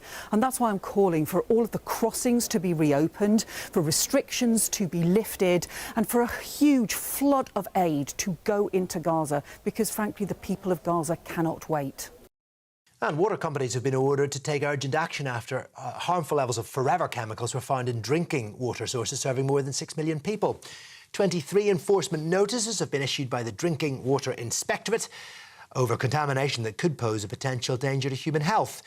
Forever chemicals are long-lasting pollutants used in frying pans and things like firefighting foam. Some of them have been linked to cancer and thyroid disease. Water UK says tap water remains safe, but it is calling for a total ban on the chemicals, as environmental groups are warning that the UK, its limits are weaker than those in the US. Well, those are your headlines. I'll be back with more at 5:30. Cheers Britannia Wine Club proudly sponsors the GB News Financial Report. A quick look at the markets. The pound buys you $1.31, so $1.32, and a euro 14. The gold will cost £3,059 and 53 pence per ounce, and the FTSE 100 trading at 9,707 points. Cheers Britannia Wine Club proudly sponsors the GB News Financial Report.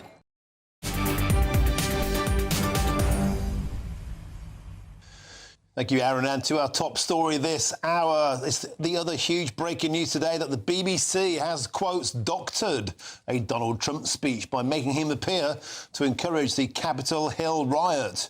Now, according to an internal whistleblowing memo seen by The Telegraph, a panorama programme broadcast a week before the US election, quotes, completely misled viewers by showing the president telling supporters he was going to walk to the Capitol Hill with them to, quotes, fight like hell. Let's take a listen. We're going to walk down to the Capitol, and I'll be there with you, and we fight. We fight like hell. We're going to walk down to the Capitol, and we're going to cheer on our brave senators and congressmen and women. Well, the two completely and utterly different presentations of reality. Let's get a reaction now in the studio. I'm joined by GB News' Homeland Security Editor Mark White and also by GB News' Political Editor Chris Hope. Gentlemen, welcome. Mark White, I'm going to start with you. A superb scoop by Gordon Rain at The Telegraph. We had him on earlier on in the show, but it's getting worse. There's yet more revelations coming out. Yeah, he did say that there was more to come in this 19-page dossier by Michael Prescott, who's an advisor on the editorial guidelines and standards committee until he left that job in June. And this is another 9 examples of the way in which President Trump was apparently misled during the election campaign by the BBC in its coverage. They included, for instance, the overrepresentation of what was a rogue poll putting Kamala Harris favourably in how she was doing. Another giving undue prominence to speech or words that Donald Trump had made about immigrants eating pets. But the most significant of those misrepresentations, according to this dossier, is about one of Donald Trump's rivals from the Republican Party, Liz Cheney, who was supporting Kamala Harris during the campaign. And he was being interviewed by Tucker Carlson.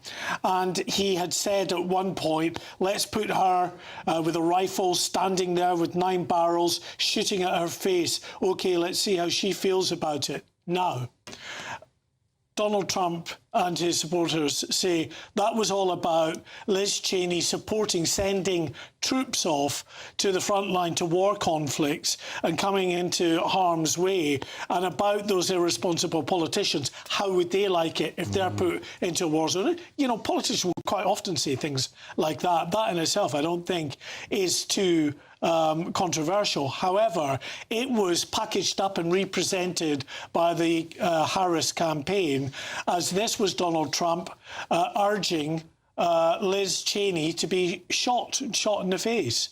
And that was picked up and run with by the BBC, again, according to this 19-page dossier. And other information there relating to the BBC's pro-Palestine coverage of Gaza and also trying to cover up criticism of the trans movement. Mark White, stick with us. Let's bring in Chris Hope now. Chris, all the eyes now surely are on the Director General of the BBC, Tim Davie. Let's go back in time early this year. Gaza, How to Survive a War Zone, featuring a member of Hamas. They were chastised for that huge embarrassment, a massive apology.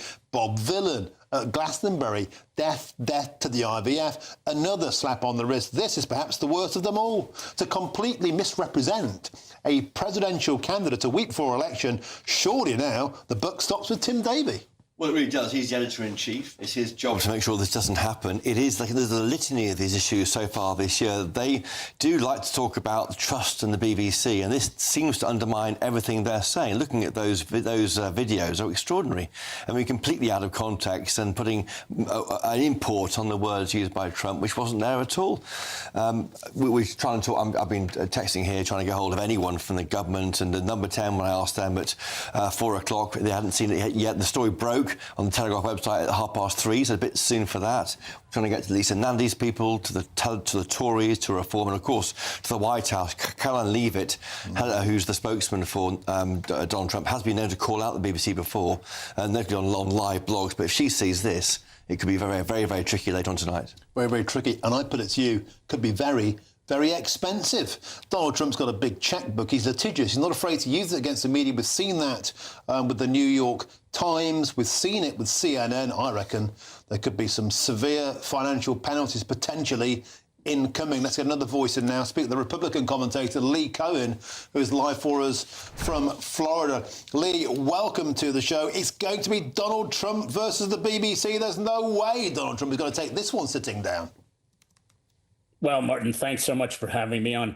This is a reprehensible low, even for the shamefully biased BBC. It should be the final nail in the coffin of a broadcaster that's been rotten for decades. It should be defunded immediately. The BBC hates anyone, Martin, who puts Britain or America first.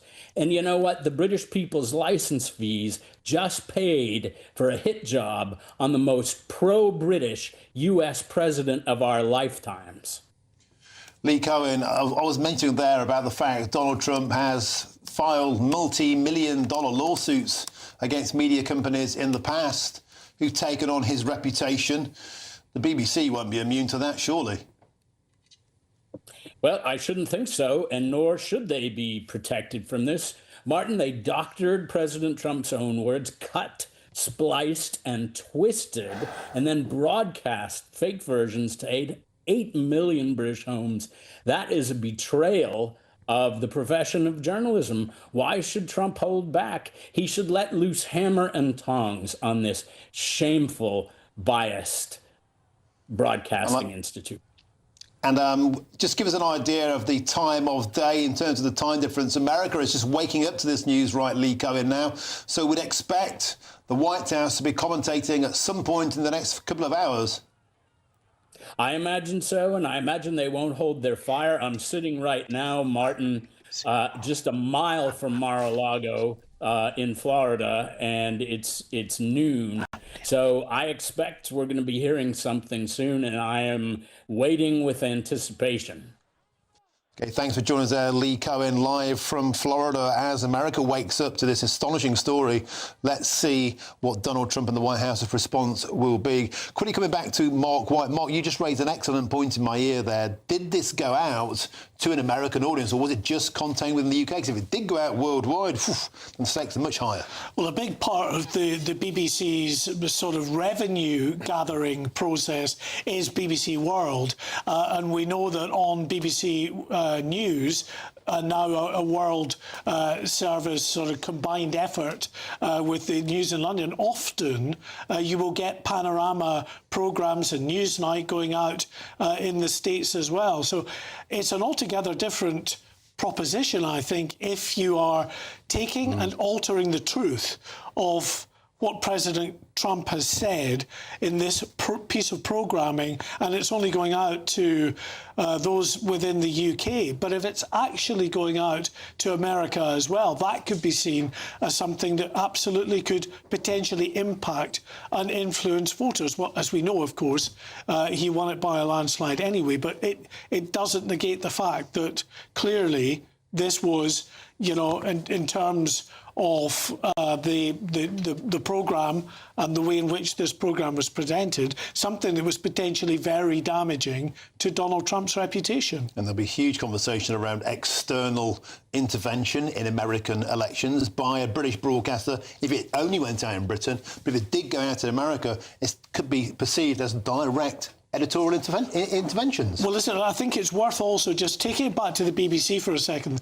Those of us that have worked for the BBC in the dim and distant past, I can tell you that, you know, in any of their editorial process, going for a flagship programme like Panorama, there will have been edit by committee. There will have been lots of senior people involved in that process going forward, the splicing of that together. And remember, it wasn't just actually what Trump was saying, but also the fact that they took pictures of the Proud Boys marching to Capitol Hill an hour before his speech, making it look like actually they were responding to his call to arms. Thank you, Mark White. Chris, you've got a quick line for us. It's worth noting that in the past there was an issue about misrepresenting the Queen when footage was edited claiming she stormed out of a meeting she hadn't at all. Now, people resigned over that, so you might expect there could be an inquiry into this, and it could be a problematic for the BBC if wrongdoing is found. Well, Tim Davie only just survived, I think, the scandal over the Gaza documentary. It's hard to see, given this,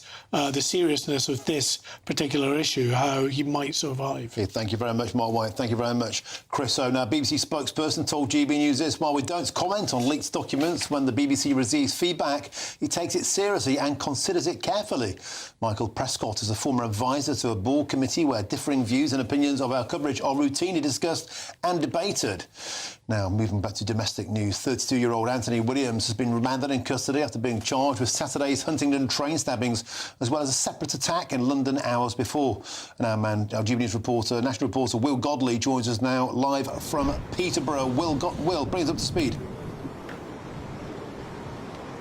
Well, Martin, in the last half an hour we've heard from the Home Secretary in the House of Commons, where she described what happened on Saturday as an horrific event, as she thanked the emergency services for their speed and professionalism at which they worked, and also said, of course, her thoughts are with the victims, as she gave an update saying that 8 people remain in hospital after this attack on that train on Saturday night. Of course, now we know that 32-year-old Anthony Williams has been charged with 10 counts of attempted murder, 1 count of actual bodily harm, and 1 count of possession of a bladed article in connection to what happened in Huntingdon. And also, he's been charged with 2 counts involving a separate incident some 19 hours earlier in East London. 1 count of attempted murder and 1 count of possession of a bladed article after police were called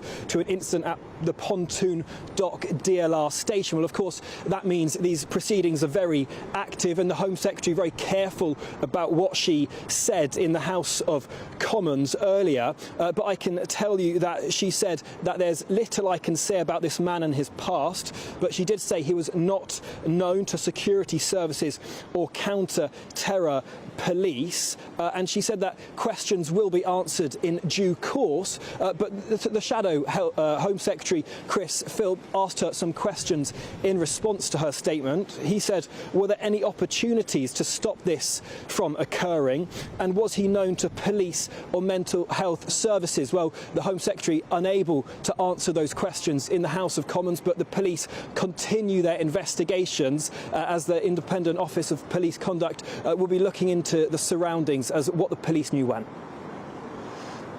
Thank you very much there, Will Godley, bringing us up to speed there live from Peterborough. Thank you. Now, coming up next, Nigel Farage has today abandoned previous plans for mass tax cuts and instead has pledged for large reductions in public spending. But do the Reform Party's leaders' numbers add up? That's next with me, Martin Daubney, on GB News, and we're Britain #1 news channel.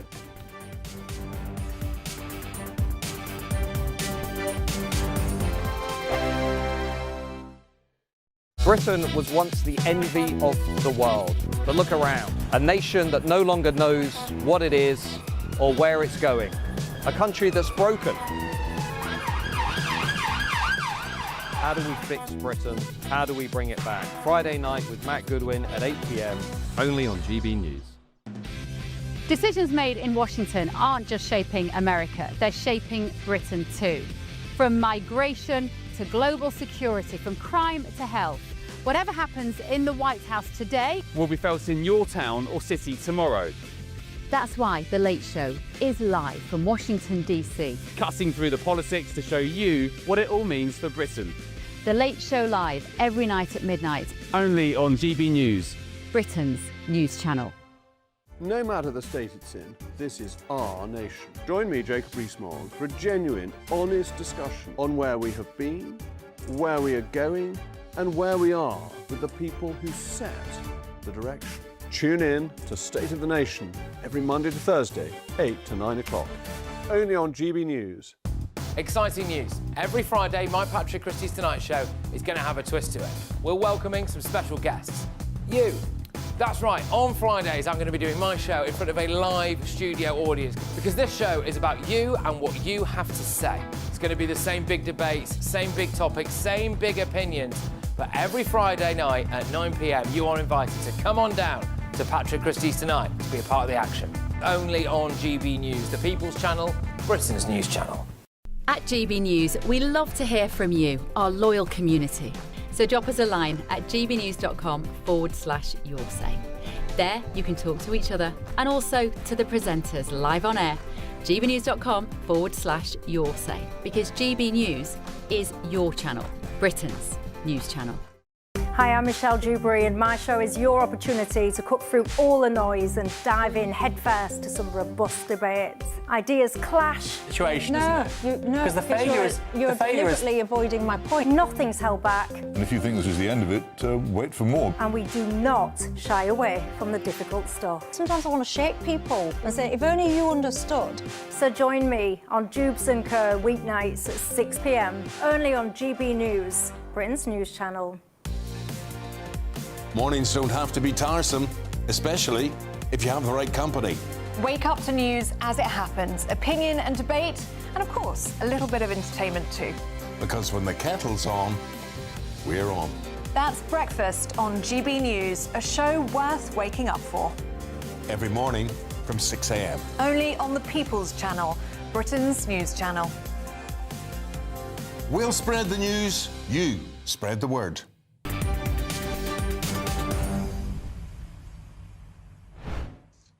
Welcome back. We've got some breaking news for you now, and it's this. A spokesperson from Cambridgeshire Constabulary has told GB News this: we voluntarily referred ourselves to the IOPC for independent scrutiny of these incidents.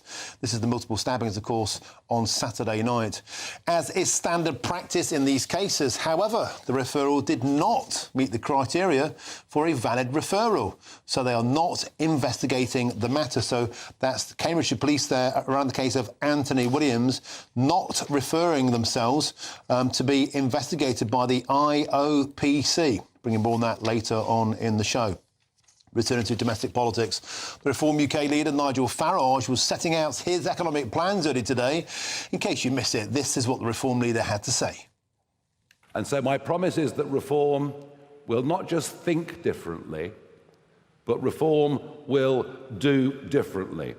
We will sweep away these outdated conventions. We will become the most pro-business, pro-entrepreneurship government that has been seen in this country in modern times. So will this announcement silence those who claim the Reform do not have a serious economic plan? Well, I'm joined in the studio by GB News' political editor Chris O, but also by the Shadow Chief Secretary to the Treasury, Richard Fuller. Gentlemen, welcome, Mr. Fuller. May I start by getting your reaction to the astonishing and breaking news story of the BBC seemingly, well, definitely, resplicing footage to cast Donald Trump in a negative light off the back of Gaza, How to Survive a War Zone, Bob Villan at Glastonbury. Surely huge pressure here on Tim Davie, the BBC Director General. Well, I think that's right. I'm just catching up on the news now. Apparently this is something that's been in the BBC for a long period of time, not made public. If that's true, there are questions about that. But on its face value, it just looks way below the standards that the BBC would set for themselves. So serious questions for Tim Davie.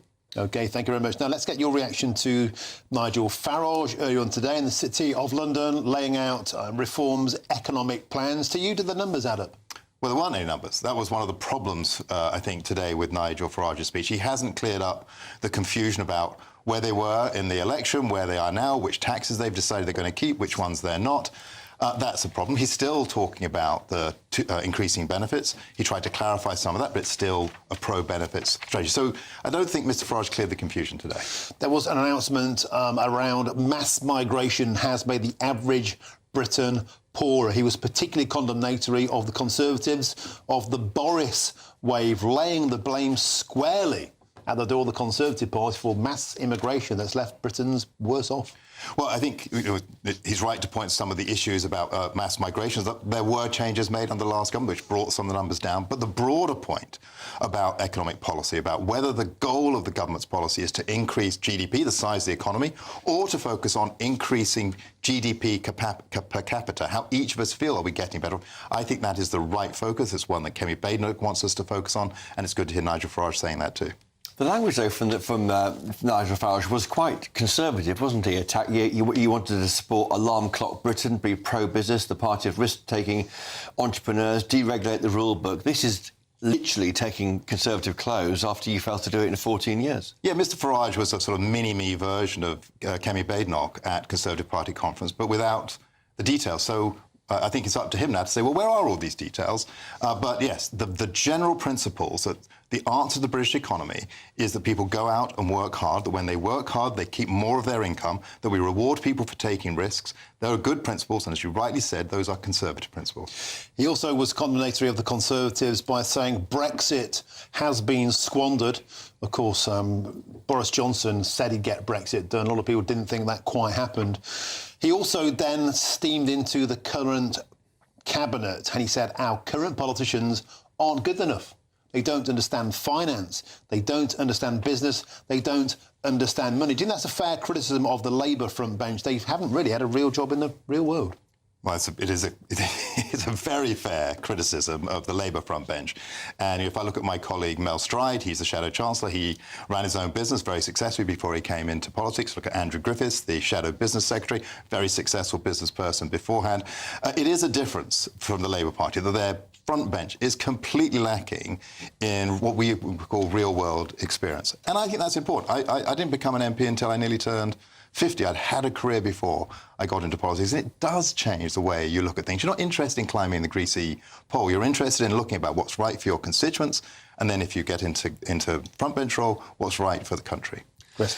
I'm going to ask you about what may come tomorrow from Rachel Reeves. A big speech in the morning. We hear him from Kemi Badenoch too. If they do break that manifesto pledge and increase income tax, national insurance or VAT, would your government reverse it if you win in 2029? Well, Rachel Reeves has got a big speech at the end, just before Christmas, a bit like the Grinch before Christmas, coming to wreck people's lives. She's laid the tarmac out to say how terrible things are, with the hope that when the numbers come, they won't be as bad as people expected. But the true difference between Rachel Reeves and the Conservative Party is that we believe in enterprise, we believe in effort, we believe in rewarding people for effort, and we want to have a risk-taking culture. There is nothing on the agenda for what this Labour government's doing that's going to do anything about that. Okay, thank you very much for joining us. That's Richard Fuller, the Shadow Chief Secretary to the Treasury, and of course, Chris Hope. Thank you very much for helping to bring us up to speed now. Plenty more to come throughout the rest of the show, but for now, if you're travelling home from work or from school, please stay safe. Here's your traffic and your travel update, and please stick with us. Good afternoon. This is the latest AI travel news from GBNews.com. The A92 Tay Road Bridge is closed to double-decker vehicles due to high winds with a 30 miles per hour speed restriction. Congestion is on the M4 westbound between Coldra and Malpass. In Cumbria, there's an accident on the M6 southbound involving an overturned vehicle, closing one lane between junctions 42 and 41. Animals caused a lane closure on the M69 northbound at junction 2 in Leicestershire. The A180 in North Lincolnshire has a closed westbound exit slip due to a broken-down vehicle. And on the trains, disruptions between Carlisle and Preston affect Avanti West Coast and TransPennine Express. For more travel news, go to gbnews.com.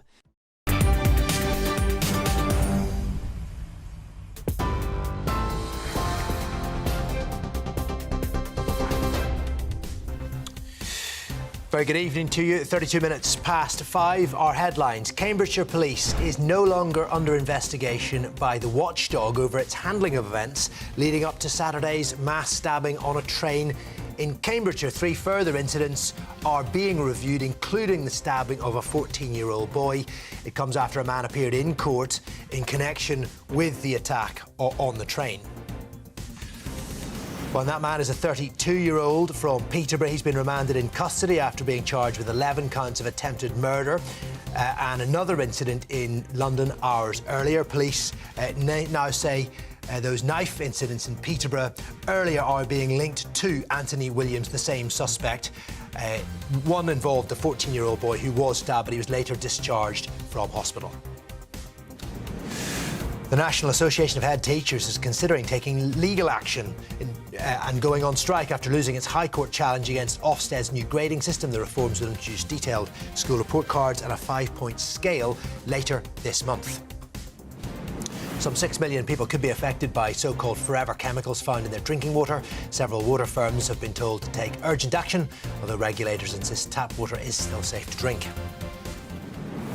There's your headlines. I'll be back with a full bulletin at 6 o'clock. Tune into GB News Radio wherever you are. Online, on DAB digital radio, on TuneIn, on Radio Player and on your smart speaker. Just say, play GB News. Thank you, Aaron. Let's go live now to the Prime Minister. He's speaking in the House of Commons about the Hillsborough. Of all to the duty of candour. There are 3 parts to this. First, a new statutory duty of candour. Mr. Speaker, Madam Deputy Speaker, at the Hillsborough Independent Panel, Bishop James Jones found that over 100 statements by junior police officers had been deliberately altered to remove evidence unfavourable to the South Yorkshire Police. 100 statements had been deliberately altered. Madam Deputy Speaker, I don't think there's anyone in this House who could possibly disagree that we must never let anything like that ever happen again. It is a disgrace, and the bill before the House will tackle it. I'll give way. Shannon. Can I commend the Prime Minister and Government for bringing this bill forward? I think it enheartens us all to see the content of it. Does the Prime Minister not agree that with the rise of social media, there is more public scrutiny than ever before and less trust in the institutions? The bill and the Prime Minister's outlining is an opportunity to begin that journey of restoring public trust, and we must be mindful that nothing less than accountability can be acceptable. The public understands that mistakes can be made, but they cannot and should not forget when cover-ups take place. His intervention and the bill, the legal provisions to ensure this can never happen again as a matter of law. But I've been clear, and I've said to the families on a number of occasions, it's the culture as well that has to change. The culture has to change. So the bill is the architecture, but the culture has to change of the state. Yes, of course. I'd like to thank him for giving way. Charlotte Hennessy, whose father, Jimmy Hennessy, was unlawfully killed at Hillsborough, has had conversations with the Prime Minister where he has assured her that the law does not need to be watered down and will be delivered in its entirety. She's in the chamber today. Will he make that promise in this House today? Absolutely. I made that promise. I looked the families in the eye, I made that promise and I meant it, and I say it again from this dispatch box. This bill will not be watered down. This is such an important orchestrating of the relationship between the state and its citizens. It will not be watered down. I'm very pleased to be able to affirm that from this dispatch. I'll take one more and then I'll press on. Can I thank the Prime Minister for giving way? Does he agree that one of the most powerful lessons from Hillsborough, and indeed the other Grenfell and post office scandals, is that truth delayed is justice denied, and that while this bill rightly places a duty of candour upon public authorities, it must also compel ministers themselves to uphold that same duty when addressing this House, so that accountability begins at the very top, including the misleading information that was given from that dispatch box by his minister last week in relation to the hooligan Maccabi Tel Aviv fans. I really think, with the families here in the House with us. Order, Prime Minister. I was trying to pay close attention, but I may have missed it. We do not accuse each other. That was the Prime Minister there. An exchange over the Hillsborough ruling. Families of the affected in the audience there got a bit spicy there. A bit of an exchange between Sir Keir Starmer and an opposition MP, an independent MP there on the back benches. Well, moving on now. Let's speak with our royal correspondent, Cameron Walker, who is following Prince William's visit in Brazil. Cameron Walker, you get all the best gigs. This time you're doing the cha-cha-cha in Rio. Tell us all about it. Yeah, he is, Martin. And welcome to the Maracanã Stadium, an incredibly famous stadium here in Rio de Janeiro. In 1950, when it was built, it was the largest in the world with a capacity well over 100,000. You may be able to see some young kids here playing football on the pitch. These are from the local community, part of a community organisation which supports children, particularly from favelas and shanty towns here in Rio de Janeiro, who've had a pretty poor start in life. And Prince William will be coming onto this pitch a little bit later on today. He is in the stadium. He's currently taking part in an Earthshots Generation Earthshots event even, which is celebrating young climate leaders of tomorrow.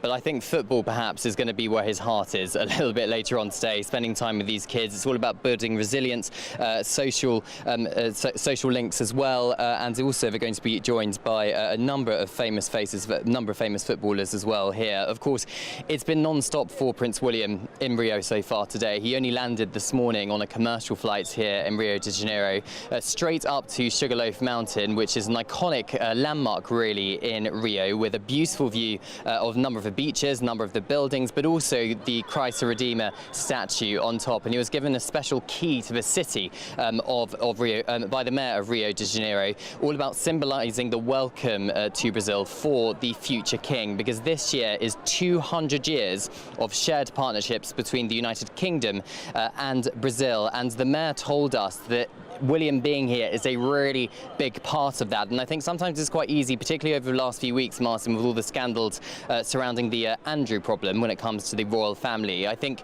back home it's quite easy to become complacent about the royal family. But I think when you come to when you travel abroad with a member of the royal family, particularly the future king, Prince William, and you see the reception he gets from ordinary citizens here in Brazil and here in Rio, because it was a big surprise that he was going to Sugarloaf Mountain earlier today.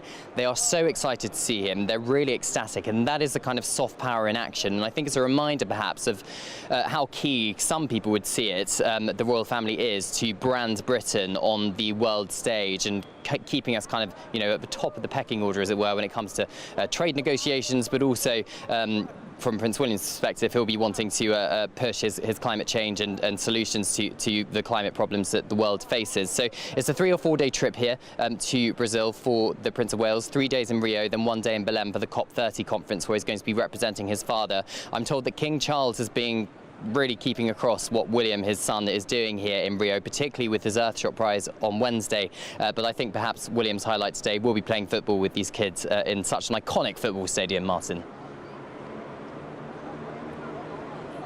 Going down a sweet tree, Sugarloaf Mountain, another perfect antidote to Andrew. Cameron Walker, superb. Thanks for joining us on the show. Now, on COP30. COP30 is now a week away, and Bill Gates has called on world leaders to shift their approach to the problem.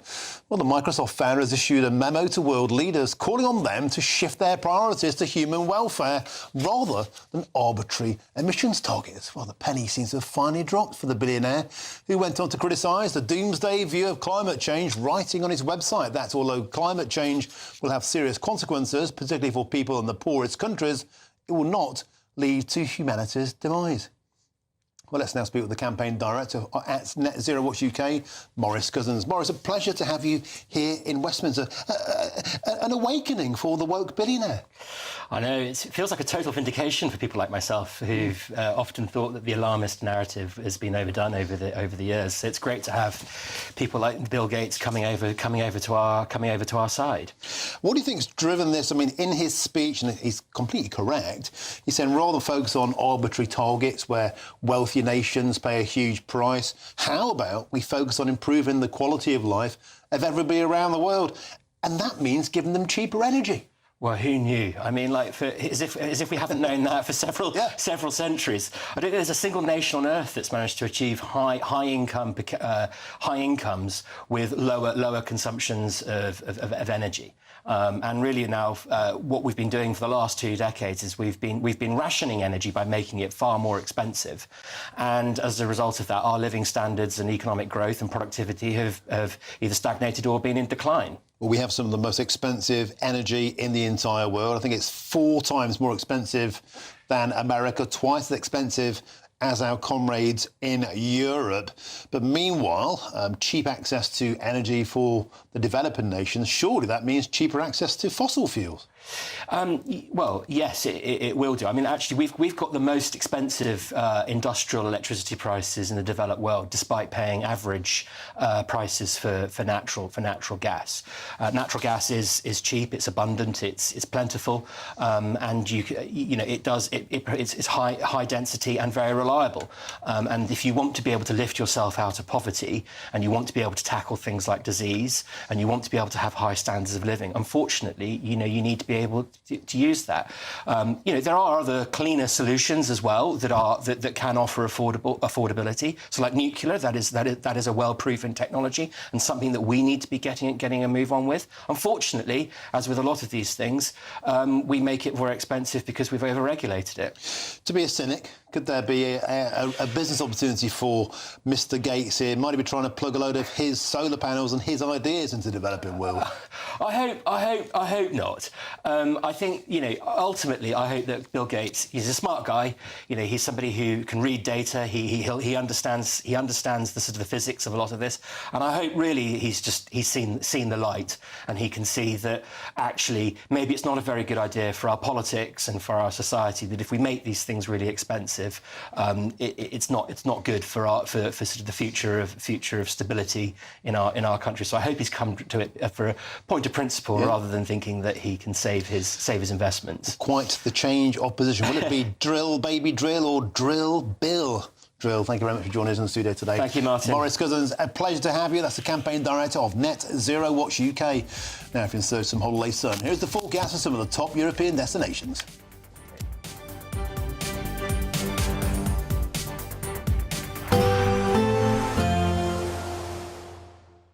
Dinner under the stars tonight? That reminds me of our travel insurance. You mean All Clear Skies? All Clear Travel Insurance sponsors GB News Travel Destinations Forecast.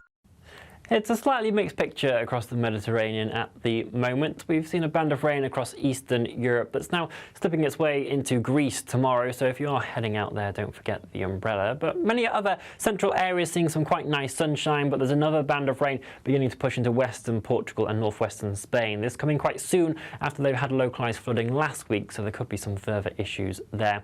That rain band will slip across other areas of Spain, but elsewhere staying largely dry.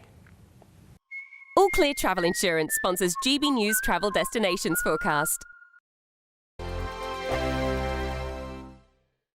Britain was once the envy of the world. But look around. A nation that no longer knows what it is or where it's going.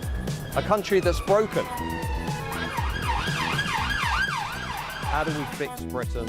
How do we bring it back? Friday night with Matt Goodwin at 8 p.m. only on GB News. No matter the state it's in, this is our nation. Join me, Jacob Rees-Mogg, for a genuine, honest discussion on where we have been, where we are going, and where we are with the people who set the direction. Tune in to State of the Nation every Monday to Thursday, 8 to 9 o'clock, only on GB News. This is GB News, Britain's news channel. Secretary is urging medical professionals to prescribe having a job as a form of treatment for anxiety and depression. West Streeting wants employment to be seen as being just as vital to health as diet and exercise. His comments come as the latest figures reveal there are more than 2.8 million people of working age who are economically inactive in the UK because of long-term sickness. Joining me now is a psychotherapist and broadcaster, Lucy Beresford. Lucy, good to see you. What do you make of this story? Prescribing going to work, basically?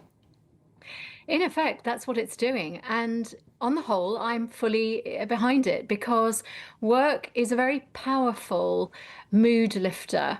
It works on three levels, really. It gives you a sense of structure.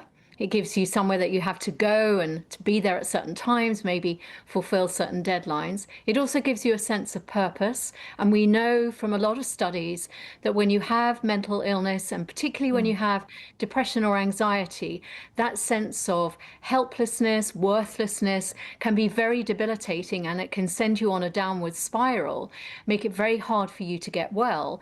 And yet if you have work, if you have a sense of purpose, if you have a mission, if you like, if you have goals, if you get improvements in your work and you get promoted, all of those things can be very beneficial. And the third thing, of course, is that in the workplace, we form human connections. We are very relational creatures, human beings. We come into this world physically joined to another person, and that is our template. We are longing for connection. GB News, the People's Channel. Britain deserves a newsroom that puts the facts and your voice first. Well, and that's what you get on GB News. Lively debates, lively conversation. And we're not afraid to hold power to account. And each other. So join me, Andrew Pierce. And me, Miriam Gates, for Britain's Newsroom, weekdays from 9:30 on GB News. It's 5:48. I'm Martin Daubney now. New figures from the MOJ have sparked outrage after revealing that a quarter of all foreign sex offenders in the UK prisons come from just 5 countries. Now, the stats obtained by The Telegraph show a sharp rise in numbers and are now fueling a heated political debate over migration and crime.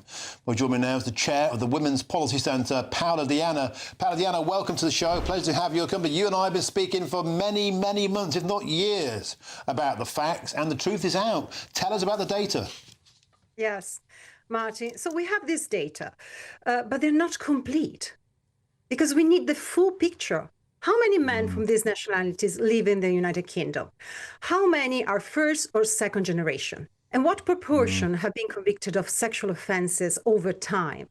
We cannot make sound policy and protect women and children without these answers. We must confront uncomfortable truth. We must study whether integration is working. And Paola, the nations in question, Romania, Pakistan, Poland, Ireland and India, they account for a quarter of all foreign sex offenders in British jails. Yeah, well, I'm not surprised. Are you surprised? I don't think people are surprised. We have to look from the countries where these people are coming from. And we know that sexual offense in those countries is rampant. We know that child abuse is rampant. So we must confront this truth. We must collect data from those countries and understand why integration is not working. If mass migration was a good idea in the first place. You know, everything comes from the socialist idea that we are all equals, that all cultures are equals. I'm afraid this is an utopia. What we can do, because we are all different, is give to people equal opportunities and equal rights, but also equal responsibilities to abide by the law and integrate with our values. If people come from other countries, our cultures in our country, and they don't want to respect women's rights, child safeguarding, and all the other rights against violent crimes, well, they should go away back to their countries. And it is incredible when you look at the data. There are 42% of all Bangladeshis in British jails are being held for sex offences. That's more than double the rate of Brits. Paola Diana, we ran out of time. We have to leave it there. Thank you very much for joining us on the show today.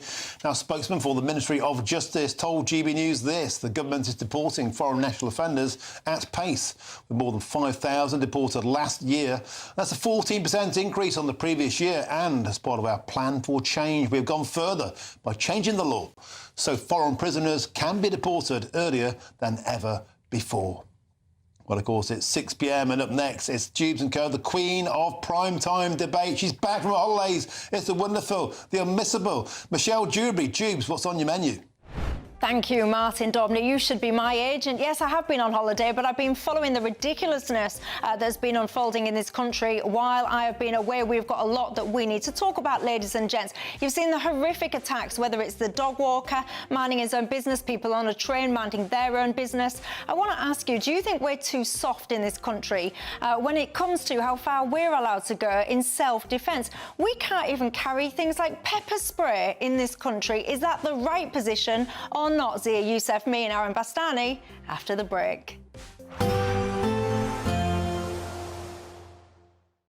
Today, clouds overhead, total zen within. Box Solar sponsors the weather on GB News. Yes, it's time for your latest weather update from the Met Office here on GB News. Staying very mild overnight tonight, staying fairly windy as well, and for some, staying pretty wet with the heaviest rain across parts of the west. Low pressure is dominating, sitting up to the northwest, a whole mess of weather fronts and isobars sitting across the UK. These weather fronts providing pulses of rain sweeping in from the Atlantic, particularly heavy at times overnight across parts of Cumbria, where we do have a Met Office yellow warning in place. A lot of spray, a lot of surface water on the roads, the potential for further flooding in places here, and there'll be heavier rain too across parts of Wales and at times Northern Ireland. Should turn a bit drier across northern parts of Northern Ireland and Scotland, with some clearer spells here.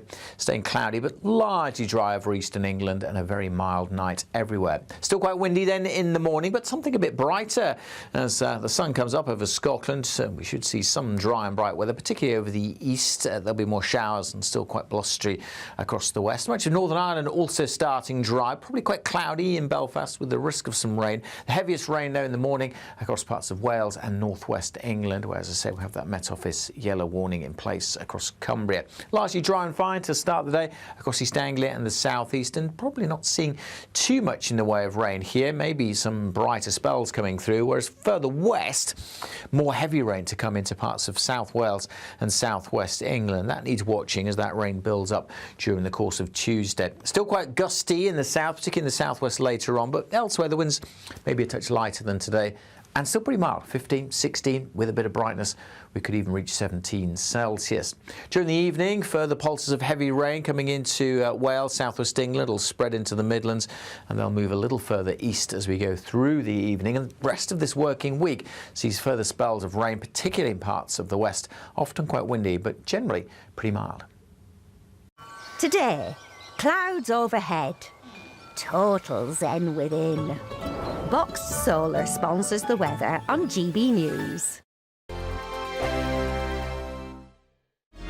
Thank you so much for helping us to reach 8 million followers and subscribers across our social media channels. That's 8 million fearless Brits standing up for what really matters. Good evening. This is the latest AI travel news from gbnews.com. Northbound A9 near the Broxton roundabout has partial restrictions due to a collision. Essex faces M11 southbound delays after an accident, closing 2 lanes. Congestion in North Lincolnshire is due to a broken down vehicle on the A180, closing 1 lane. In Leicestershire, the M69 northbound entry slip at Junction 2 is shut due to animals, expected to resolve by 7:15. Staffordshire's A38 northbound delays drivers by 15 minutes. And on the trains, disruptions between Carlisle and Preston affect Avanti West Coast and TransPennine Express services. For more travel news, go to gbnews.com. We could be delivering the perfect Christmas to you this year. There's £30,000 in tax-free cash to make 2026 the best year yet.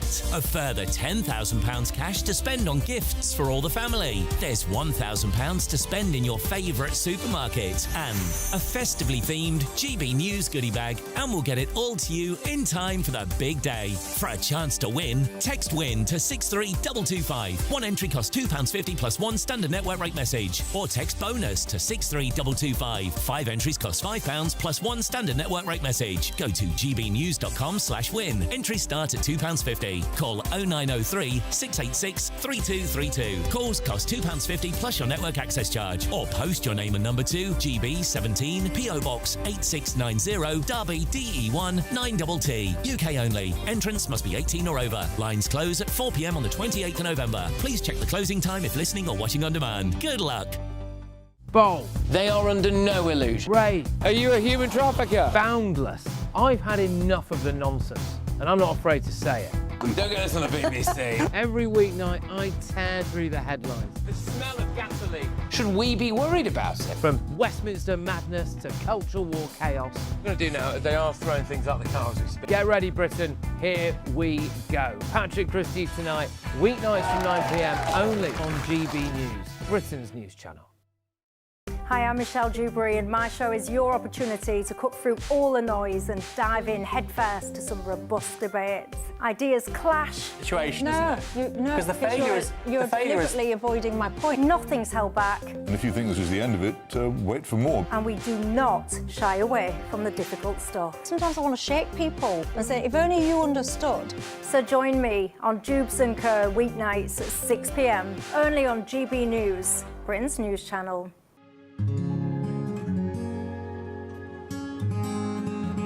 I think for far too long in this country, millions of people felt as though they weren't represented at all by the establishment media.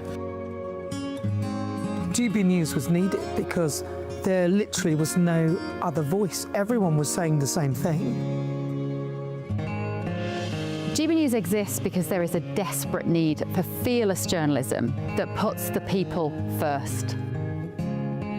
GB News came on the scene as a disruptor, and it has always been a disruptor ever since. The mainstream is all about